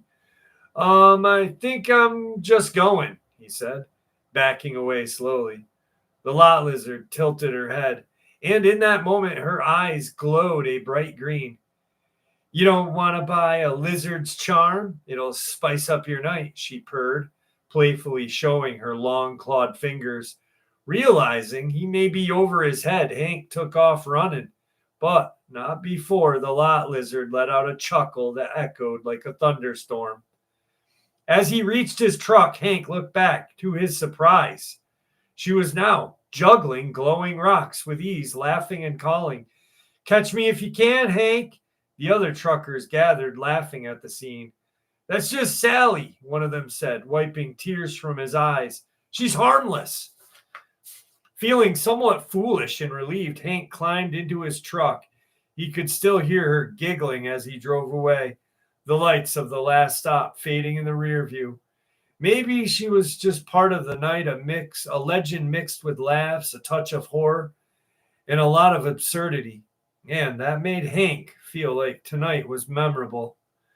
The tale of the lot lizard was just one more reason to stop at the last stop, where every trucker had a story, and laughter always rang through the night. Randall Kennedy, it's good seeing you, buddy. I'm doing well. Thank you for asking. Patrice, how are you? Ow.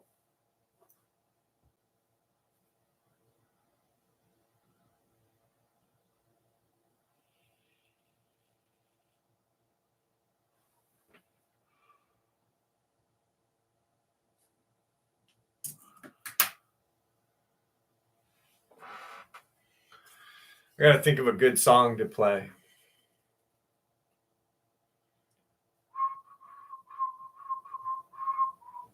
Got it. Got it. Randall Kennedy, thank you so much.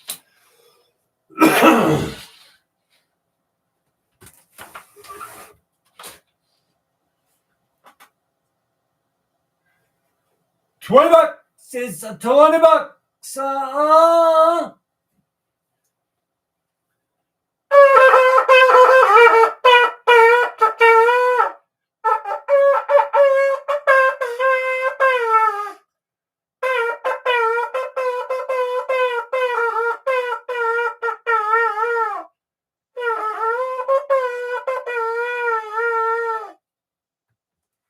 That was my rendition of Easy. And it was absolutely shitty.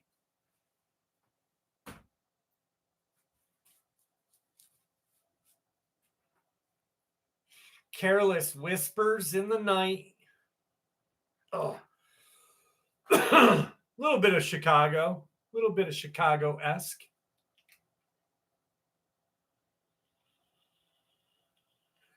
My favorite version of Easy is not Lionel Richie's, but is Mike Patton from Faith No More's. Best fucking version ever.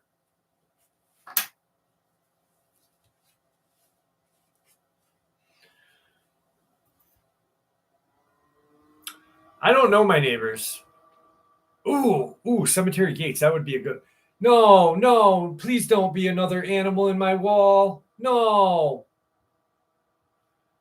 No, I don't know my neighbors. I live on the corner. My house is right on the corner, and next to me is an antique store with an apartment above it. Um, Next to me that way is an old lady who's wicked nice. I mow her lawn and snow blow her driveway, so she loves me. I can do no wrong. Um, Over there is the owner of the antique store. So no one complains about me. I'm just a good guy. I'm a good neighbor.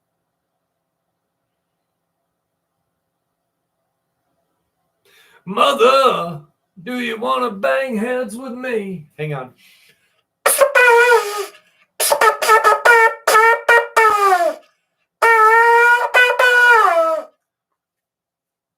All right, we're going to have to learn how to play Danzig Mother on the freaking Hebrew horn.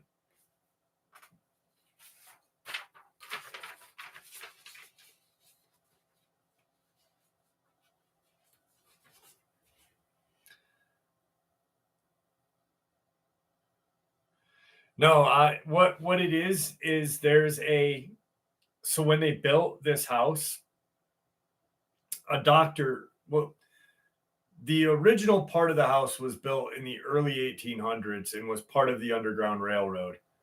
So there's actually like if I'm down in my basement, which is weird because it's like this door I have to pull up and go down. Um, there's a room, there's a door that opens and it goes past the sewer like lines where they used to hide the runaway slaves to get up to Canada because from right to fuck you fucker, he's right above me, it's a squirrel. So anyway, where was I going with that? Anyway, it's haunted down there. I don't know where I was going because the squirrel's walking around up there and he's making me mad and he's going to die in my wall and it's going to smell like asshole in there again. Yeah, it's definitely haunted. I've brought my EVP recorder and everything down there. It's pretty creepy. Oh, so the house was built 1800s, but there's a fan that is in the attic. There is no attic here. There's not even a crawl space. So there's this like large fan that's up there, and if I open a window and click a button and push this thing up, the air will circulate through the whole house. I don't use it because I think it's pretty dangerous and I don't want to burn my house down.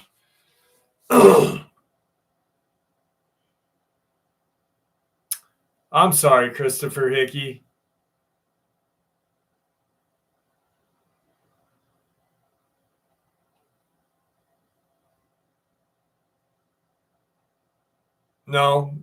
There's no window up there. He just like he crawls through the I don't know.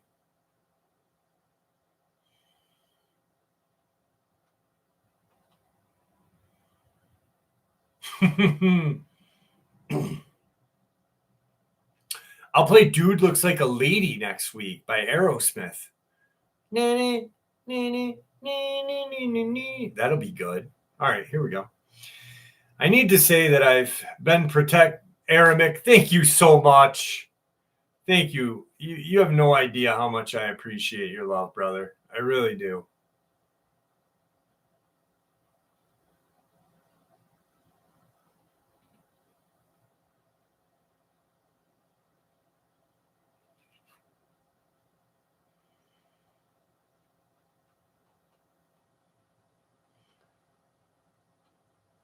Johnny Vegas, thank you so much, my friend. I appreciate that.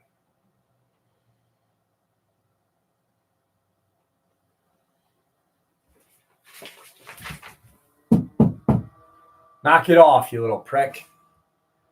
Now he stopped walking. Aramic's pulling the Ozzy Osbourne. I love you all. I need to say that I've been protected by a guardian angel my entire life. There isn't much that can stand up to her. So I've always had a problem of no fear. And I've put myself in dangerous positions many times just knowing that I'll be protected. First, I am a medium and have a few other paranormal gifts. When I'm around anything paranormal, I get a buzzing feeling. Actually, two. One lets me know it's a good entity, and the other an evil. This happened when I was 12, so I don't know or understand that buzzing feeling, so I don't remember that part if I'm even recognizing it. My best friend and I took turns sleeping over at each other's house. He lived in a small town of 1,500 people. It was 2 miles long by 1.5 miles wide. We always slept out in his treehouse. That way, once his parents went to sleep, we could sneak out and go roam the town. We did stupid stuff, like one Halloween, we rolled the the building, took right up a case of toilet paper and wrapped the entire building, including the screen door. The whole building was 15 feet wide and 30 feet long, so it wasn't that hard. Except I felt sorry for the cop working inside at the time when the other cop showed up on duty. Anyway, that wasn't that night I'm talking about. The night in question, we had made it probably 4 miles from his house on the far side of town.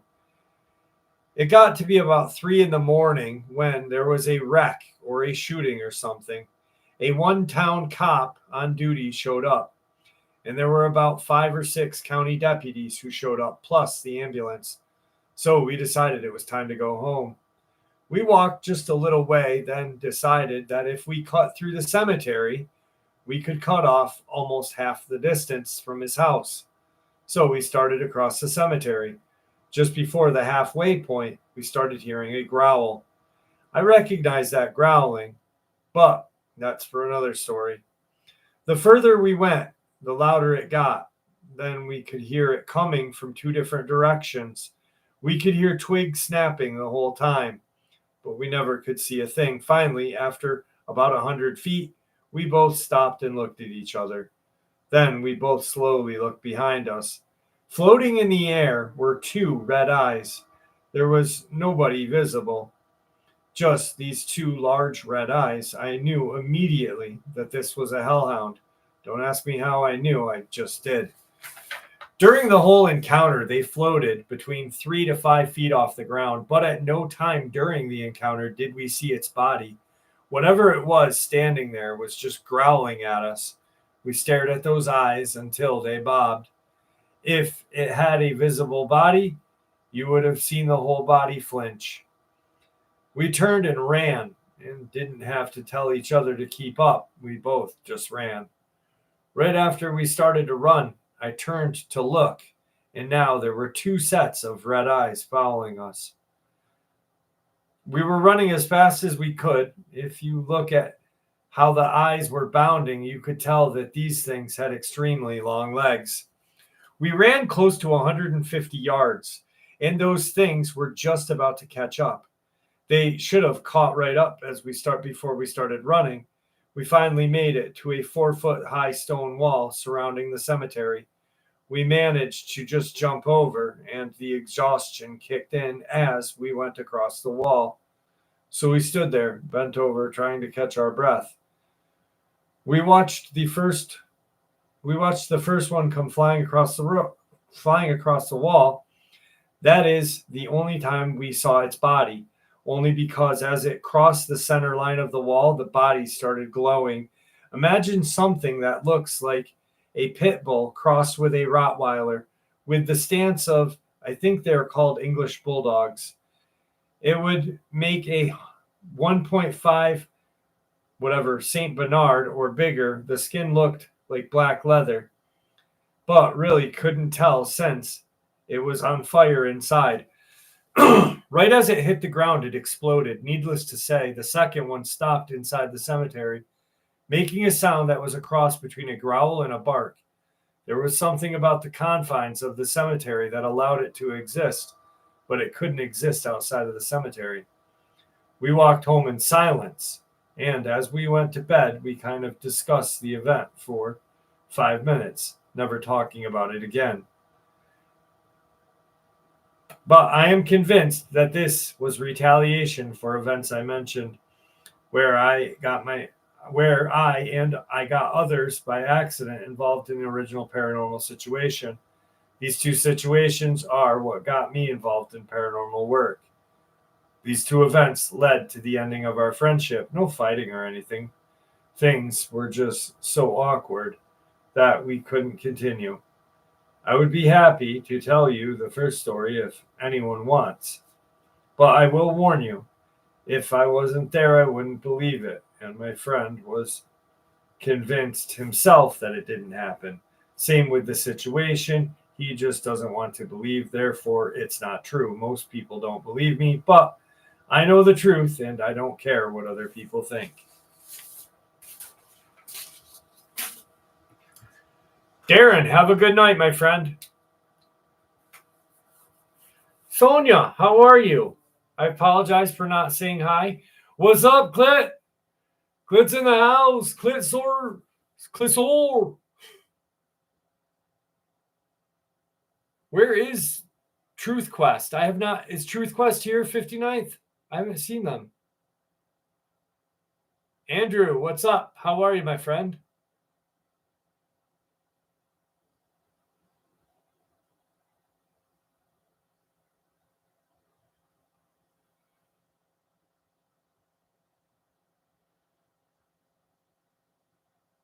Aramic is amazing. Aramic is amazing.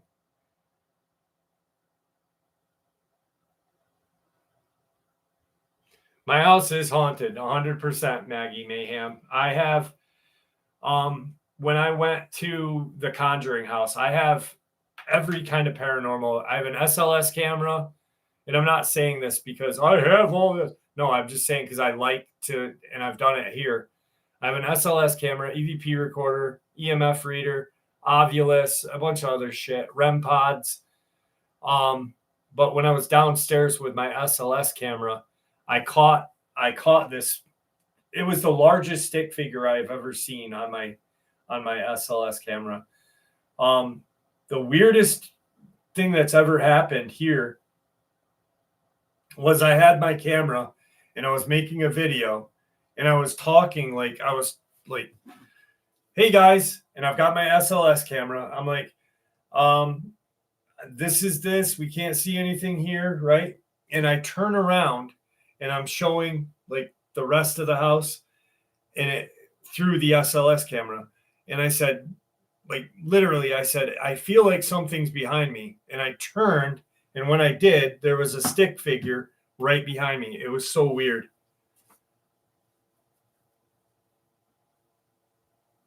What's up, Robert? How are you?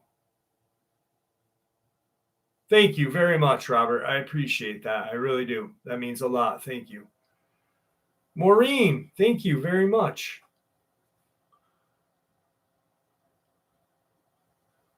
If I did a live stream from downstairs, I couldn't yell out my window. Mr. Rollins, you remember that? I think WLLC remembers that too. Got any werewolf or dogman stuff? I've done a couple. I did a dogman thing already.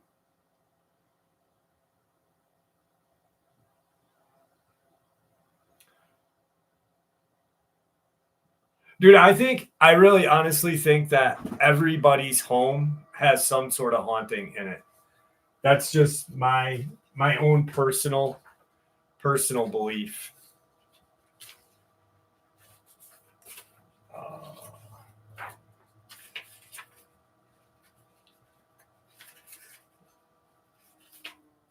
Oh, Black Eyed Kids, and then I'll pull a Dogman story out for you, okay, Winter Sky?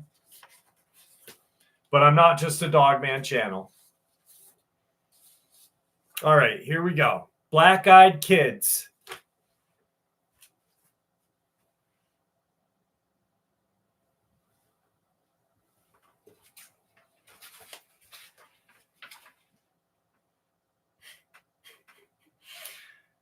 So this happened a long time ago in 2008 in a galaxy not so far away.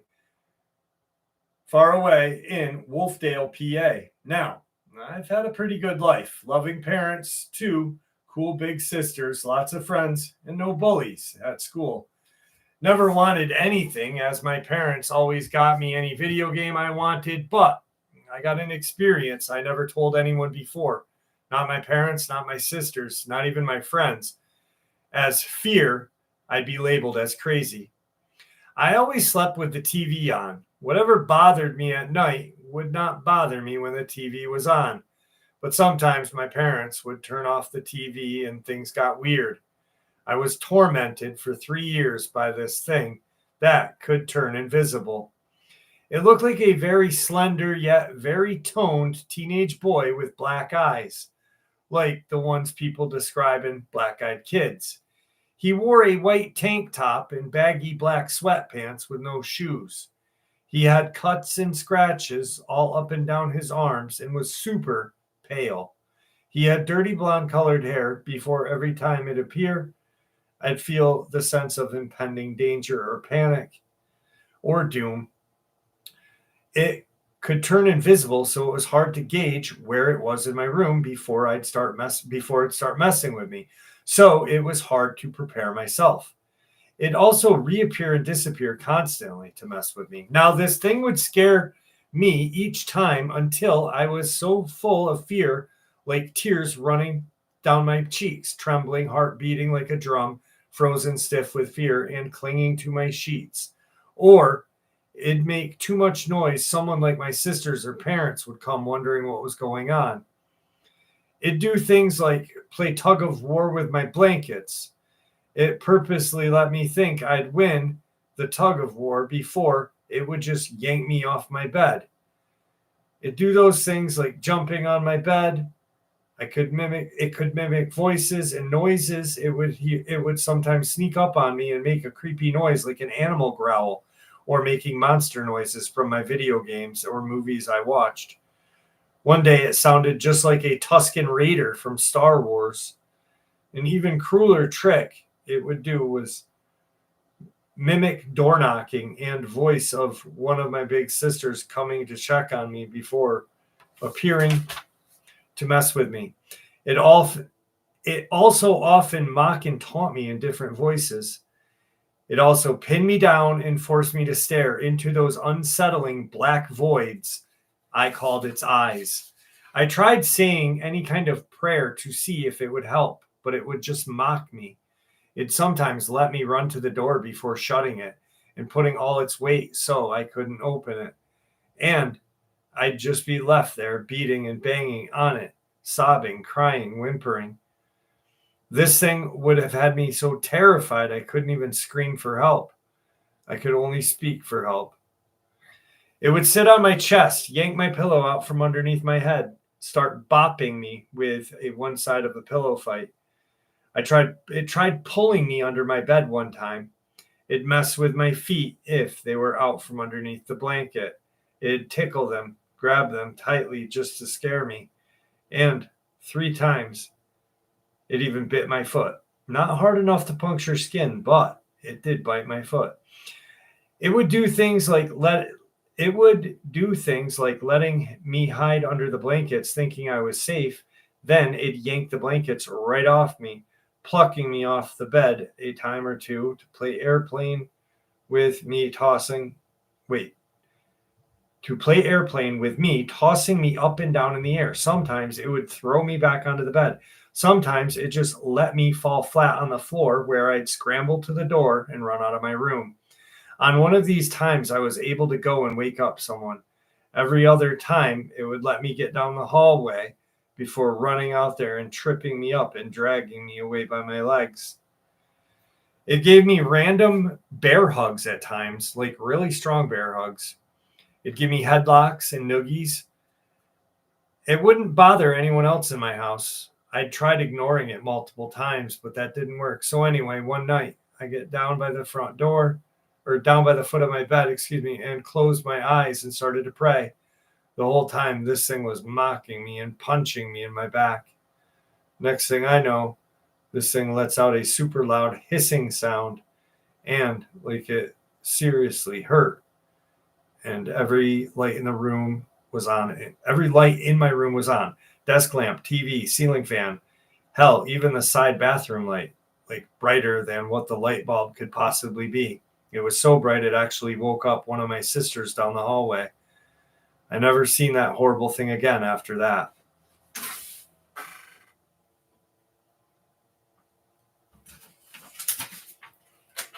Here's a Dogman. This one's a little creepy, this Dogman one. Yeah, noogies from a black-eyed kid. That's a little fucked up.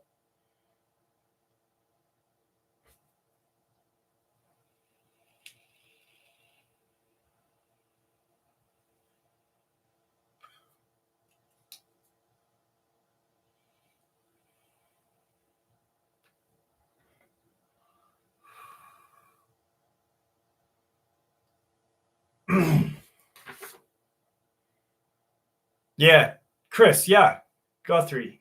Sounds like an entity of a child. Or like maybe they were a bully before they passed away and just messed with him.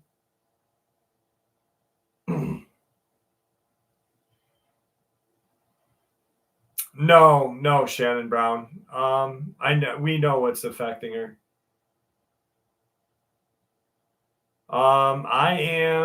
I've been to Whitehall to the Bigfoot Fest. I go there a lot. I'm 20 minutes from there. What's up, Lily Lewis?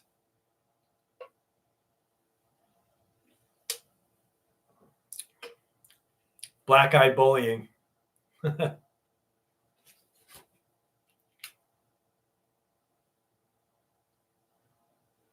Did you really? That's creepy. Didn't you say like a week ago you heard a sound too? Clint, my dad is good. My dad is good. What's the next expo and or convention you're attending? I don't go to conventions for a reason. All right, here's the reason. It's not because I feel like I'm better than anybody, because I'm not. I don't like them. I think my own opinion, I wouldn't mind them if they were free. I don't like people charging money and like having guest speakers getting paid like to speak, because and then the majority of them that I've ever gone to, and I've only gone to 2, and then I was like, fuck this, always like act like they're an expert. And honestly, I learn, like, and I mean this 100%, I learn a ton from you guys all the time. Like someone will say something, I forgot who it was, a subscriber, and she had mentioned the chimera thing, and I was like, no, that's not true. And then I went back and looked, and there was no mention of how they put it, but it brought me to a rabbit hole, and I thank that person for doing that. I just don't like conventions.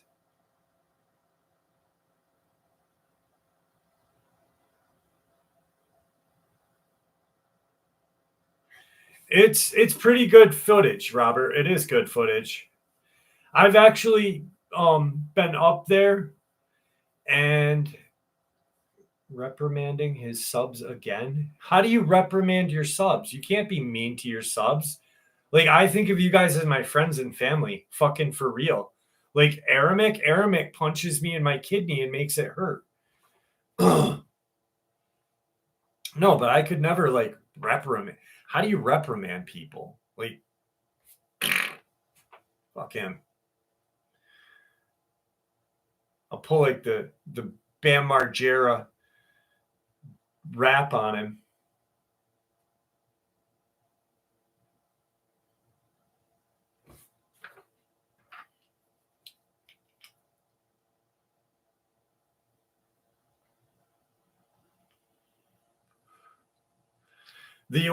That's kind of weird. Like, why, if you don't mind me asking, Flash in a Pan, why did he block you? If you don't mind me asking. And I'm not going to get negative. I just want to know.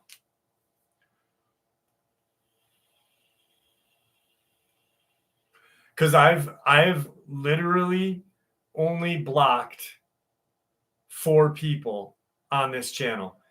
And the 4 people that I blocked were because they were being disrespectful. One was being really disrespectful to Jane, and a couple other women. And the other 3 were being disrespectful to everybody. Yeah, I don't disrespect people, or, I don't block people or whatever for having fun. We're all having fun. It's stupid. Like, I think our live streams, I take cryptozoology seriously, because when I had my Dogman encounter, it literally messed me up for a long time. But I think there's a time and place to have fun, and live streams are fun.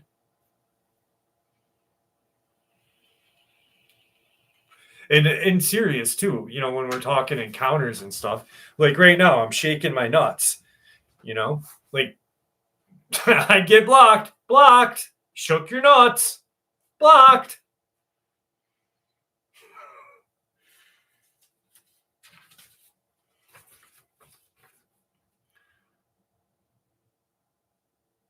All right. This is a good Dogman encounter. And this one is for you, Winter Sky, because you wanted a Dogman encounter. I had a run-in with a dog woman. Ooh, we know how we knew. When I was 15, I'm 29, so I want to place the year, 2011. This took place in Rogersville, PA, Greene County. We lived in a double wide that my parents had converted into a little cozy home, complete with a basement. The only neighbors we had at the time were the high school, which was literally walking distance down the road, and a farmer further down the other end. We lived in a pretty rural area for most of our lives. Behind our house was thick, dense woods. In the front of our house was a big yard with pampas grass bush down the driveway. And to the side of our house was an open field with lush green grass and an apple tree. There was also a creek and a stone bridge that was attached to our driveway. This was in the middle of winter. We were right in the middle of Christmas break from school. Christmas was literally days away. Mom worked overnight as an LPN, and Dad worked overnight as a fuel truck dispatcher. So my brother Zach, Wyatt, and I had the whole house to ourselves. I was in the living room watching Larva on my laptop on the TV tray in front of our living room recliner, feeling a little pooped. I had just worked my butt off at weightlifting practice and just got home. My brother, Zach, was lying on the couch. He had a rerun of Lost Tapes on the big screen TV in our living room. He's been big into the paranormal since we were kids. All around him, he was having just absolute junk food buffet. On the other hand, we were both halves of a huge meatball hoagie from a little convenience store in town. 2 more hoagies on the coffee table in front of him. He was 250 pounds and a heavyweight class wrestler. I was 170 and working my butt off to stay lean. My younger brother, Wyatt, was in his room playing his Nintendo DS. He didn't do any sports, so he was usually home before us while we were doing practice. He's a big theater kid. Halfway through the episode of Larva, my brother Zach lets out the biggest gasp of excitement. He just gets this big smile on his face, sits up on the couch, and starts getting giddy. I ask him what got him so excited, and he points at the living room window without saying any further. I turned around in the recliner to see what he was looking at, and my eyes felt like they had went bugged out of my head like a Looney Tune style. Standing on our porch was just a beast of a dog woman with her face smushed against the window. I've watched enough Monster Quest and other paranormal shows with my brother to know what every cryptid is supposed to look like by heart at this point. Her hot breath fogged up the window. Her bright blue eyes locked right into the junk food on the buffet Zach was having. Her legs were super muscular. Imagine the big muscly leg squats some of those female bodybuilders would have. Her biceps even had biceps. Very big chested, very big breasted, super strong looking stomach as well. It must have been 7 to 8 feet tall. Her head would have scratched the awning on our porch. She had to kneel down. She had silver gray bushy fur like a coyote. Her eyes were blue though. I'm just sitting on the verge of a full breakdown at what's going on, my heart beating wildly out of my chest, about to just bust out of my chest. It was going that fast. Zach asked it if it wanted a snack, even shaking both halves of the meatball hoagie in the air. To my surprise, this creature let out a begging sound and actually gave puppy dog eyes like a dog does when it sees you eat dinner. He gets up, grabs the other hoagie, they were pepperoni pizza, and runs to the kitchen and grabs a massive mound of pack of hot dogs. There was a big sale on them. Mom and Dad had gone hunting crazy, bunch of food for us. I looked at him like he's out of his mind because I know what he's about to do. I get up to follow him. I kept yelling and yelling at him not to do what I think he's going to do. Now, all this commotion has lured my little brother out of his room. He asked what the hell is going on. He quickly put two and two together and tried to help me hold back my brother from bull rushing the door, feeling nothing at the moment. I guess like any sane person would, but sadly he outweighed both of us. Wyatt not much bigger than I, 160 pounds, easily barreled past us and onto the porch wearing nothing but his Star Wars t-shirt and pajama bottoms. We huddled against the living room window, fully prepared to watch our brother be mauled by this monster before our eyes and us not being able to stop it. But to our surprise, nothing happened. He just kept going. This was the best day ever. As he was feeding this thing hot dogs from one of the packs, it catches them in the air. To our horror and to Zach's excitement, two other dogmen emerged from the other side of the house. They were similar to the first one. These two also seemed to have very big chests. One of them was plump with very muscular, powerful legs, but nothing anywhere like the first one. The other one was on the slim side. They had grayish brown fur with reddish tinges behind the ears and face. They, however, had eyes like a coyote. You know, the yellowish brown eyes. We are really pounding on the living room window, yelling at my brother to come back inside. He is literally having a ball out there looking at these things. The first one had gobbled down all of the hot dogs in a single bite. They were getting pretty antsy too. They kept making these weird noises like screams. They were letting him get pretty close, but then growling at him if he got too close. Zach's hand nearly got snapped once or twice as he tried to reach out for one. Zach didn't seem to mind, though. He was having a blast. Eventually, a loud roar of snow from the snowplow truck came down the road, and that scared the three dog men, or dog women, off back into the woods. They ran like the wind. We couldn't help track them because they were so fast. They were like blurs. Me and my brother gave my other brother a good ass kicking like any other good brother should.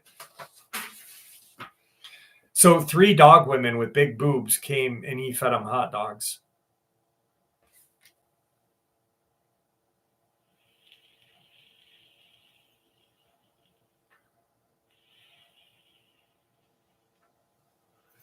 Dogman boobies. Brrr. Where's Motorboat when you need them? Oh. A girls' night out. That's awesome. That's like the guy that, hey, what's up? I run with scissors. Thanks for joining us. That's like the guy that was in Ohio that was walking his dog and came upon the two dogmen mating. Yeah, buddy. And they were doing it doggy style. Mountain monsters is real. You're an asshole, Sumner. Melody, as long as you're here with us, that's awesome. Thank you for being here with us. What's up, Mike from Ottawa?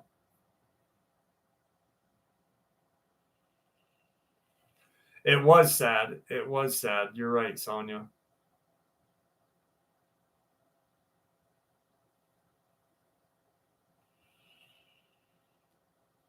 $20 wieners is 20 wieners. Oh, 2.5 hours. We're going to do the last lot lizard experience. And then we'll do one more encounter. And then I got to hit the hay because I'm getting tired. Getting a little tired. The dimly lit truck stop, nestled amidst the vast expanse of desert, seemed an unlikely setting for the macabre tale I am about to share with you. Yet it was here that the paths of two unsuspecting truckers would collide with a twisted creature called the lot lizard. Hank and Bubba, weary from a long haul, pulled into the deserted rest area, their trucks rumbling to a halt. As they stepped out to stretch their legs, a figure emerged from the shadows. Her sultry movements and alluring gaze instantly caught their attention. Well, what do we have here? Purred Jezebel, the self-proclaimed lot lizard of this desolate outpost. Looks like a couple of lonely boys in need of some company. Hank and Bubba exchanged a knowing glance, their gruff exteriors betraying the hint of unease. Nevertheless, the promise of a moment's respite from a monotony of the open road proved too tempting to resist. What do you got in mind, darling? Bubba asked, his voice laced with a touch of suspicion. Jezebel flashed a predatory smile. Oh, I think we can find a way to pass the time, boys. Why don't you come with me and I'll show you a good time. Intrigued, the truckers followed this alluring woman, unaware of the twisted plot she had in store for them. As they entered this room, this empty room, the sound of the door slammed. And what happened next was a blur of chaos. Jezebel revealed her true nature, transforming into a grotesque, otherworldly creature that seemed to defy laws of nature. The truckers, their bravado quickly replaced with sheer panic, found themselves trapped in this nightmarish hell scenario, their cries for help echoing through the deserted truck stop. Now, as the sun began to rise, these terrified truckers emerged from the room, their clothes in disarray and their faces etched with a haunting mixture of horror and disbelief. They vowed never to return to this cursed place. Their encounter with Jezebel the lot lizard forever seared into their brains. The deserted truck stop, once more a mere stopover to the endless highway, had become a testament to the darkness that lurks within the shadows, a place where lines beyond horror and comedy blur, and the unsuspecting become the unwilling pawns of a twisted game of the supernatural.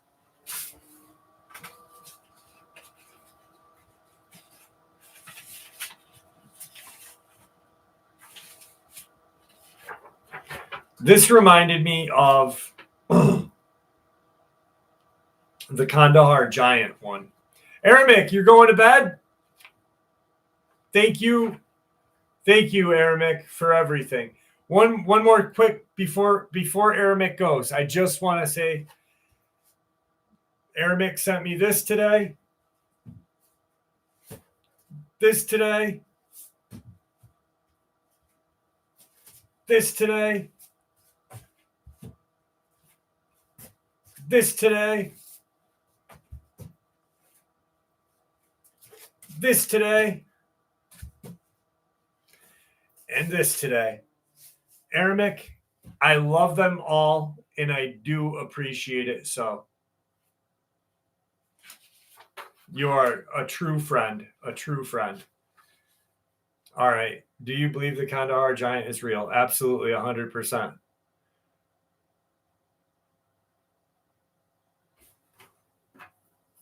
Stephen Quayle writes about it. I believe Stephen Quayle is probably one of the most honest people ever. Why? Why don't you?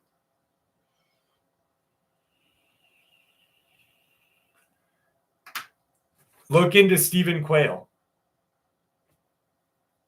I've had people share experiences with giants. Stephen Quayle is the only person, no proof. Are you like, there's plenty of proof.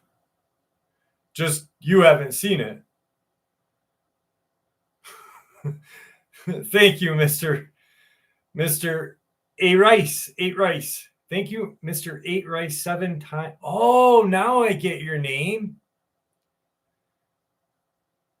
But Giants Nephilim is part of all of this. 100%. Nephilim is part of all of this. Paranormal, Nephilim, all of it's connected. 100%. 100,000 lunatic fans. I know that you're out there.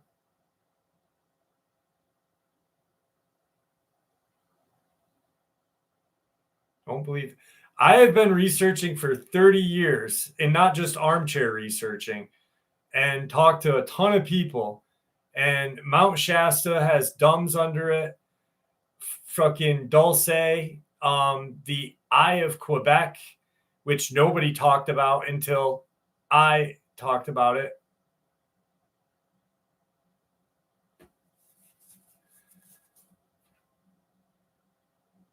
Why are you getting Chris? I know a lot more than you.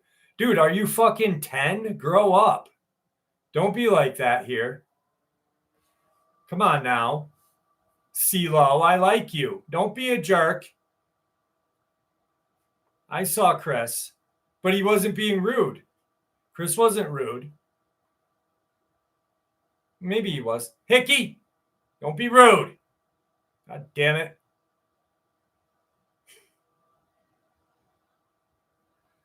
I just yelled at both of you. I'm fuck, you're making me turn into him. No, but all right, CeeLo, look into Stephen Quayle. 100%. Please do. Just speaking facts. There is no facts in cryptozoology. There is no facts in cryptozoology. It's a pseudoscience. 100% pseudoscience.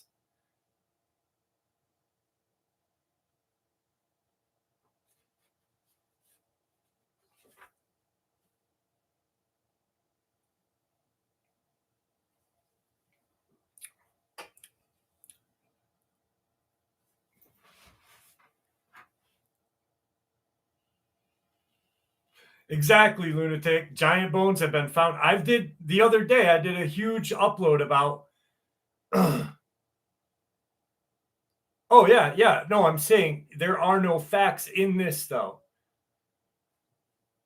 I did an upload, Cynthia, about, or whatever your name is. I can't, Synthil, about the giant bones and where they were found. You were not being rude, Chris Hickey.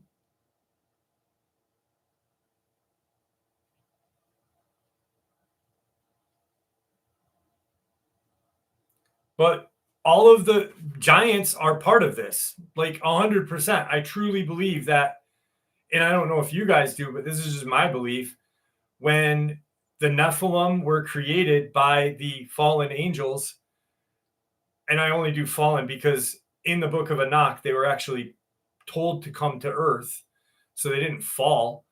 And they started to breed genetically with animals and such. That would make strange humanoid creatures. So the giants and all of this is all connected 100%. And the other day I did like an upload of giant bones being found in North America, in the Sudan, in the Amazon, everywhere.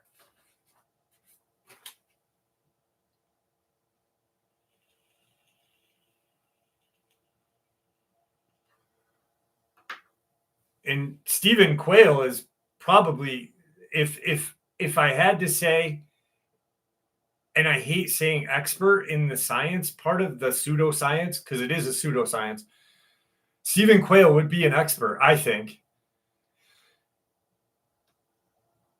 He's just a brilliant, brilliant person.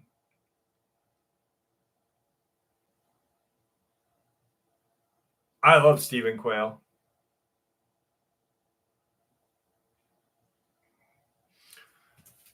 And right here,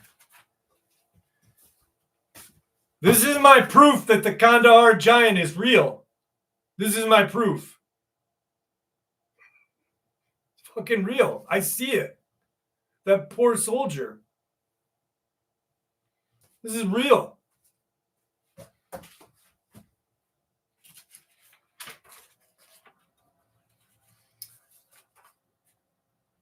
The following is my description of my encounter with what I believe to be a cryptid predator. This is 100% true. I have no idea what I encountered, but I believe it was some animal currently unknown to science. This occurred in 2012 while I was in the United States Army in Helmand Province, southern Afghanistan, in the late summer, around 5 months into our tour.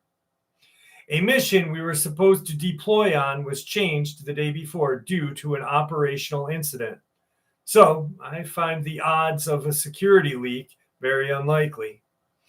We were dropped off at the far end of the mountain range and had to hike our way up while it was in the dark and wait up at the top. It took us around 2 hours to reach the top of the mountains, if I recall correctly. The mission was to wait on top overnight, sleep in several hours, and before sunrise, head down into the green zone deep into enemy territory in order to gain the element of surprise and in order to assault Taliban positions. This was a very rural area and off the trek. It would be a very difficult place for a civilian to reach. At some point during the night, I have no idea what time, but it was dark. My friend, who was next to me, nudged me awake and was looking in front of him at a cave entrance not far in front of us, perhaps 30 feet in front. I listened closely in order to hear what was going on and noticed that I could hear the sound of what appeared to be a human baby crying. This confused the shit out of me given the location, but several moments later, a terrifying thing happened. I noticed that the sound that I was hearing of this baby crying was on a loop, like maybe 10-second loop, repeating over and over again. Suddenly, a rush of terror came over me, and I immediately thought of a strange creature impersonating a vulnerable human, much like the wild way cats and birds can mimic human sounds. It repeated for maybe 5 to 10 minutes before stopping, then nothing but eerie silence. No movement, no voices, nothing. To this day, I have no idea what it was. Really doubt it was enemy forces, as the odds of them knowing we would be here, given the last-minute change, was unlikely. Plus, it would have been much easier just to attack us. I genuinely believe it was an unknown creature attempting to lure us into the cave. I have no idea for what purpose, but I doubt it was anything friendly.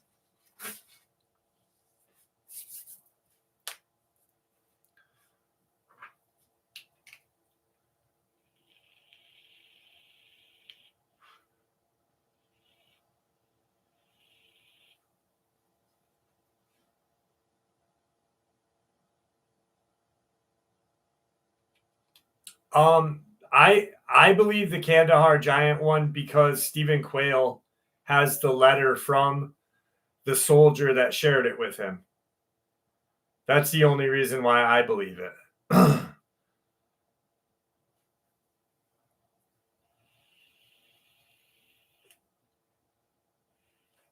And Stephen Quayle to me is probably one of the most honest people out there in this field.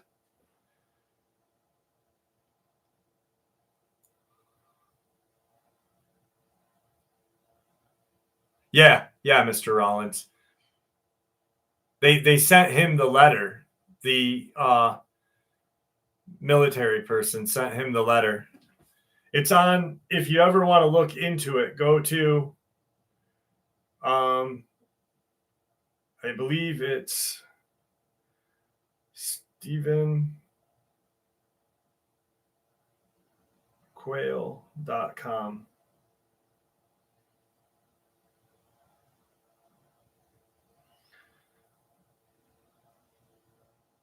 Hang on one second. Here it is. All right. So Stephen Quayle's website is stevequayle.com. And the letter that was written to him about the Kandahar giant is on this website. So isn't a couple of my videos. Thank you, Stephen Quayle. You are the greatest man on earth. But check it out. stevequayle.com. It's actually a really good stevequayle.com. If you guys want to look it up, there's the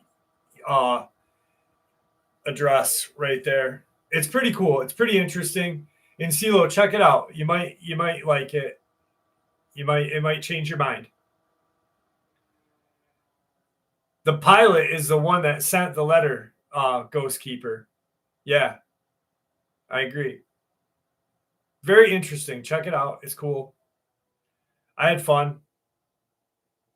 Did you guys have fun? I had fun tonight. Oh, except for Arabic punching me in my fucking kidneys. Actually, you know what? I'm not going to end it. I'm not ending it. I'm going to do one more encounter. We're going to hit a 3-hour one tonight. We're going to hit 3 hours. Fuck it! 3 hours. Here we go. No, actually, this will be the last encounter, but it's going to be a little bit. Did this still unidentified young man really see a UFO in and above the lake in late August 2013? And did 3 tall, blonde, or Nordic aliens, 2 female, 1 male, approach this person asking for help? At this point, we are still unsure of what really happened or whether or not it was really true.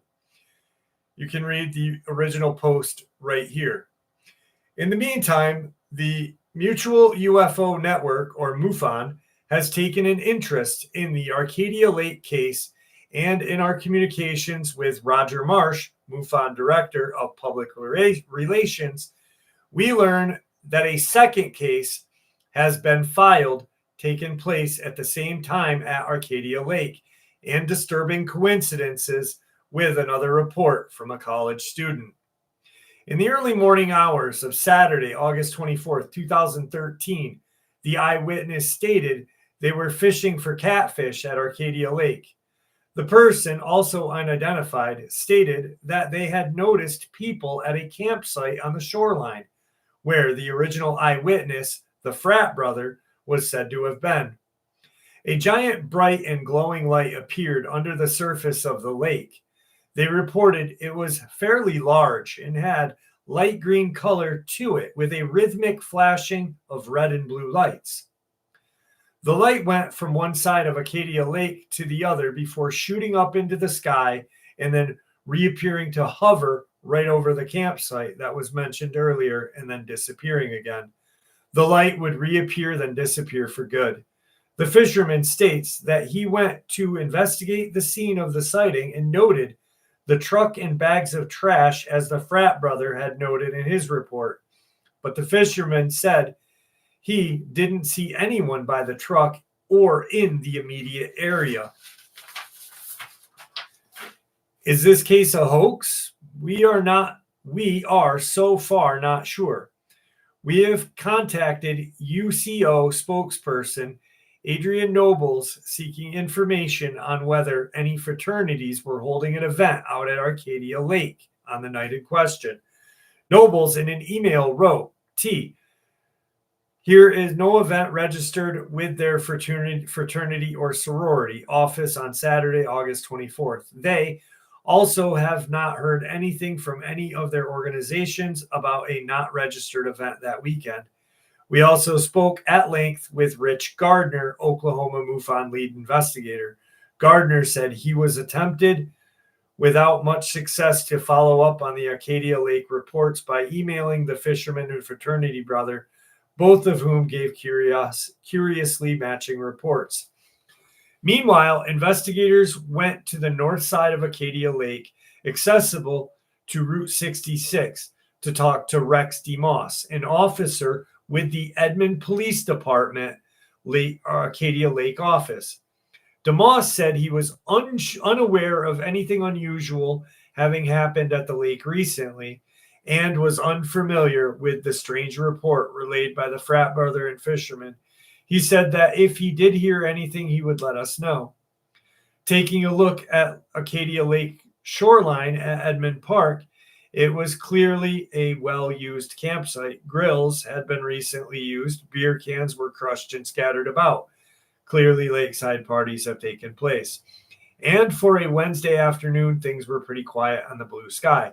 Oklahoma day. Nearby, a recreational building used by UCO sat empty. So, was the site where the incident took place. And over at the nearby Arcadia Lake project office, we spoke with Nicole Ovett about a UFO alien encounter Red Dirt Report was investigating. Ovett chuckled and said she had not heard anything about such a thing happening at the lake, but said if she did, she too would let us know. She shares an interview with a man named Tyler Jones, who is from Gadsden, Alabama, and had witnessed the aftermath of cattle mutilations on his family farm. He later noted an abduction he and his brother experienced on the same farm in Alabama where the cattle mutilations had taken place some 20 years earlier. During Tyler's alleged abduction, in classic sense, he finds himself on an examination table and begins to scream in terror. But then an entity touches his forehead to calm him down. When he described the entity, he told how, I guess you would say it looked like a Swedish person would look. Blonde hair, blue eyes, but around 7 feet tall. Sharp, square jaw, lips were like ours. His head was a little longer in the back than ours would be. His hair was perfectly straight down to his shoulder, very blonde, almost white. The skin was pale, glowing. Description is very similar to one the fraternity brother reported, saying that they had blonde hair and almost white skin with blue eyes. Was the young man at Arcadia Lake abducted and missing when the fisherman came by his truck to see if anyone was around? We may never know. So what is that? The description of that Arcadia Lake thing sound like? Brad's Angel, the Nordic.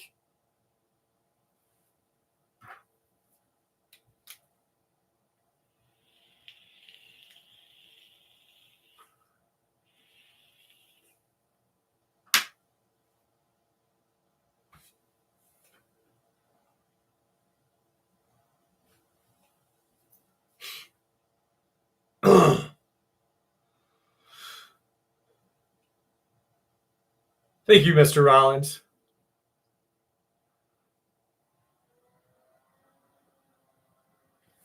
Because the way he described even Brad, and Brad is very spiritual. Like Brad is super spiritual. And I only say that because when I said religious to him once, he got kind of mad at me because he doesn't believe in church. He believes in the Bible, in Jesus Christ, our Savior. But when he described that angelic like being, he described it as being 7.5 feet tall with long blonde hair, the most beautiful man he had ever seen. And it killed a Dogman. So I was like, dude, it sounds like a Nordic instead of an alien or instead of an angel. And he said, yeah, it does. Very interesting. Nordic and Pleiadians are a little different, David Harrison, just a little bit.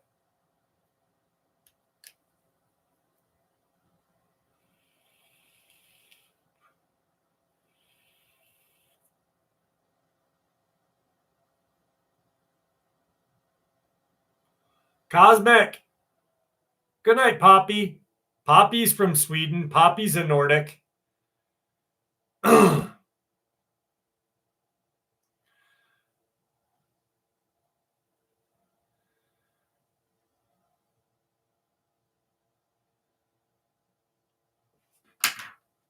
We have time for one more. Maybe two. My fiance and I took a 3-day trip to Gatlinburg, Tennessee, spending our days in the mountains hiking and spending time in and around the national park. On the last night, at around midnight, trying to get all the time in the mountains we could, we decided to take an hour's drive from our hotel room up the mountain to an overview lookout type spot right at the top of the mountain to see if we could catch an awesome look at the stars, because there is lots of lights in Gatlinburg at night.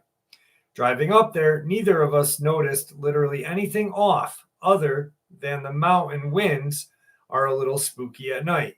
Being from Florida, we were a little unfamiliar with this.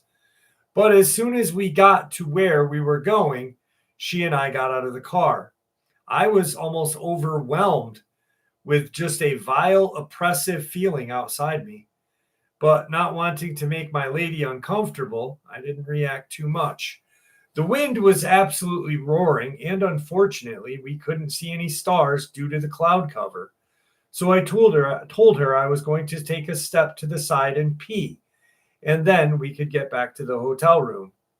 As soon as I get like 10 feet away, I get this very strange feeling of extreme vulnerability and detachment from everything around me, almost as though I'm miles away from the nearest person, though obviously I'm feet away from my fiance.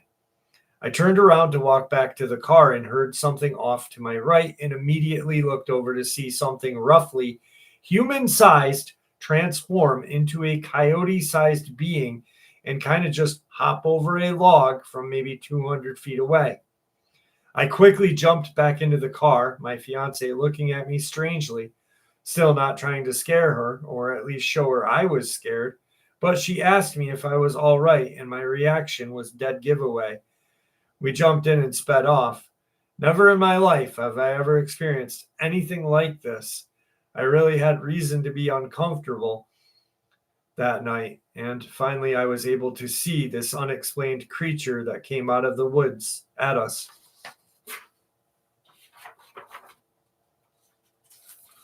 Last experience for the night. I'm out. Hang on, I want to see. Yes, G-Man Perez. Pleiadians have blue skin. They say. I've never seen one. The Nordics are like, the Pleiadians and the Nordics are friends, kind of friendly, supposedly. You go really deep down a fucking rabbit hole on this one.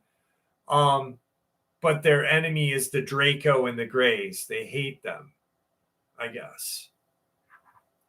I don't know. I've never seen them. I don't want to ever see one. Because you know your butthole is going to get explored. Why do they always touch our buttholes?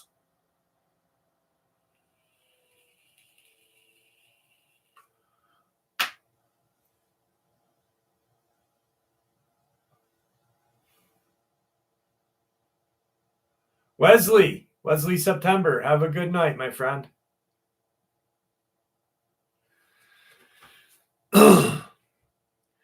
I'm an outdoorsman and have been for 35 years. I grew up in the woods. I memorized trees for mushroom hunting for a living. I know every brook, stream, bush, berry grove, log, you name it. Because of this, I want to keep my location private. I'm on a forest road and not a soul in sight. I'm gathering up some mushrooms and look up the road and see a rock has fallen from a loose, steep side of the mountain in the middle of the road.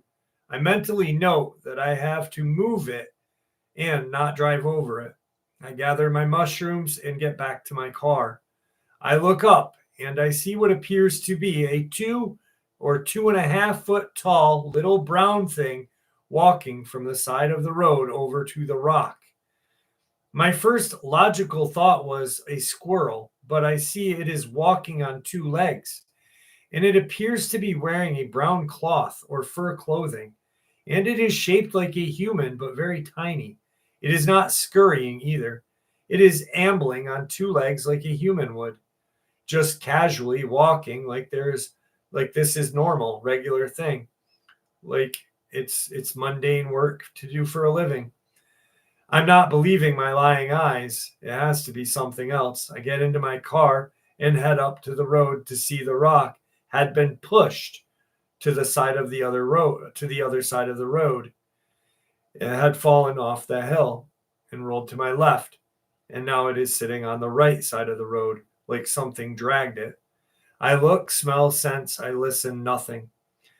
I don't know where gnomes live or even if this was a gnome, but the old partially logged section where I looked pretty perfect for a clan of these little things. Lots of places to hide, secluded near water, plenty of route for them to escape.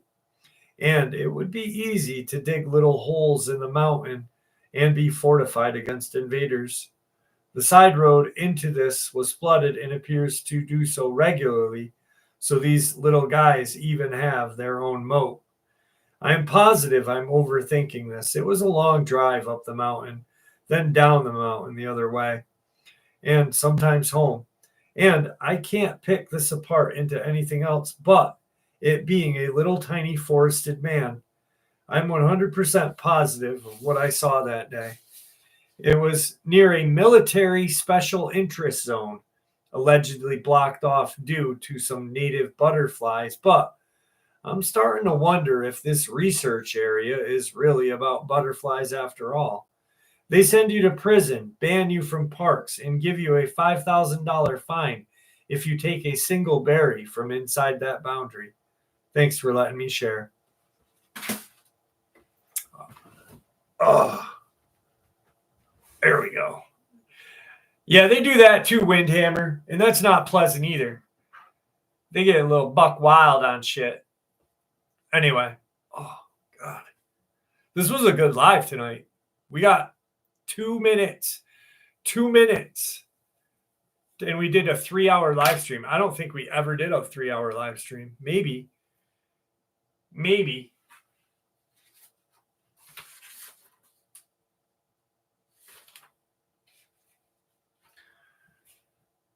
I just wanted to tell you of an event that happened to me when I was 12 years old. I witnessed what I believe to be a Mothman. This occurred in Indiana around 1996. I awoke out of bed for some unknown reason and found myself telling myself that I had left something of great importance outside in front of the house. I went out to get the item and while out there heard a noise on the side of the house. When I went to look, I saw a dark shape with red eyes that appeared to be 7 feet off the ground. I quickly ran back inside and watched to see if anything attempted to come onto the porch, but all I heard was a loud whooshing and then nothing. Felt like it was compelling me to come outside. Oddly enough, that house ended up burning to the ground not long after this occurred. I never thought it being connected, being that it's referred to as a bad omen. Maybe that is why the house burnt down and why I saw this creature.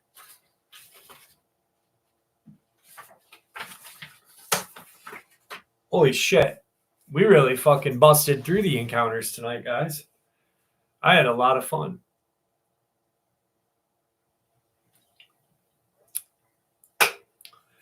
And I want to thank each and every one of you guys for hanging out with me tonight. So thank you. And Flash in the Pan. Maybe next week you'll get that membership, buddy. Thank you, MJ. Tim, you have a good night as well. Thank you very much. I appreciate the love. I really do. I don't know what to say.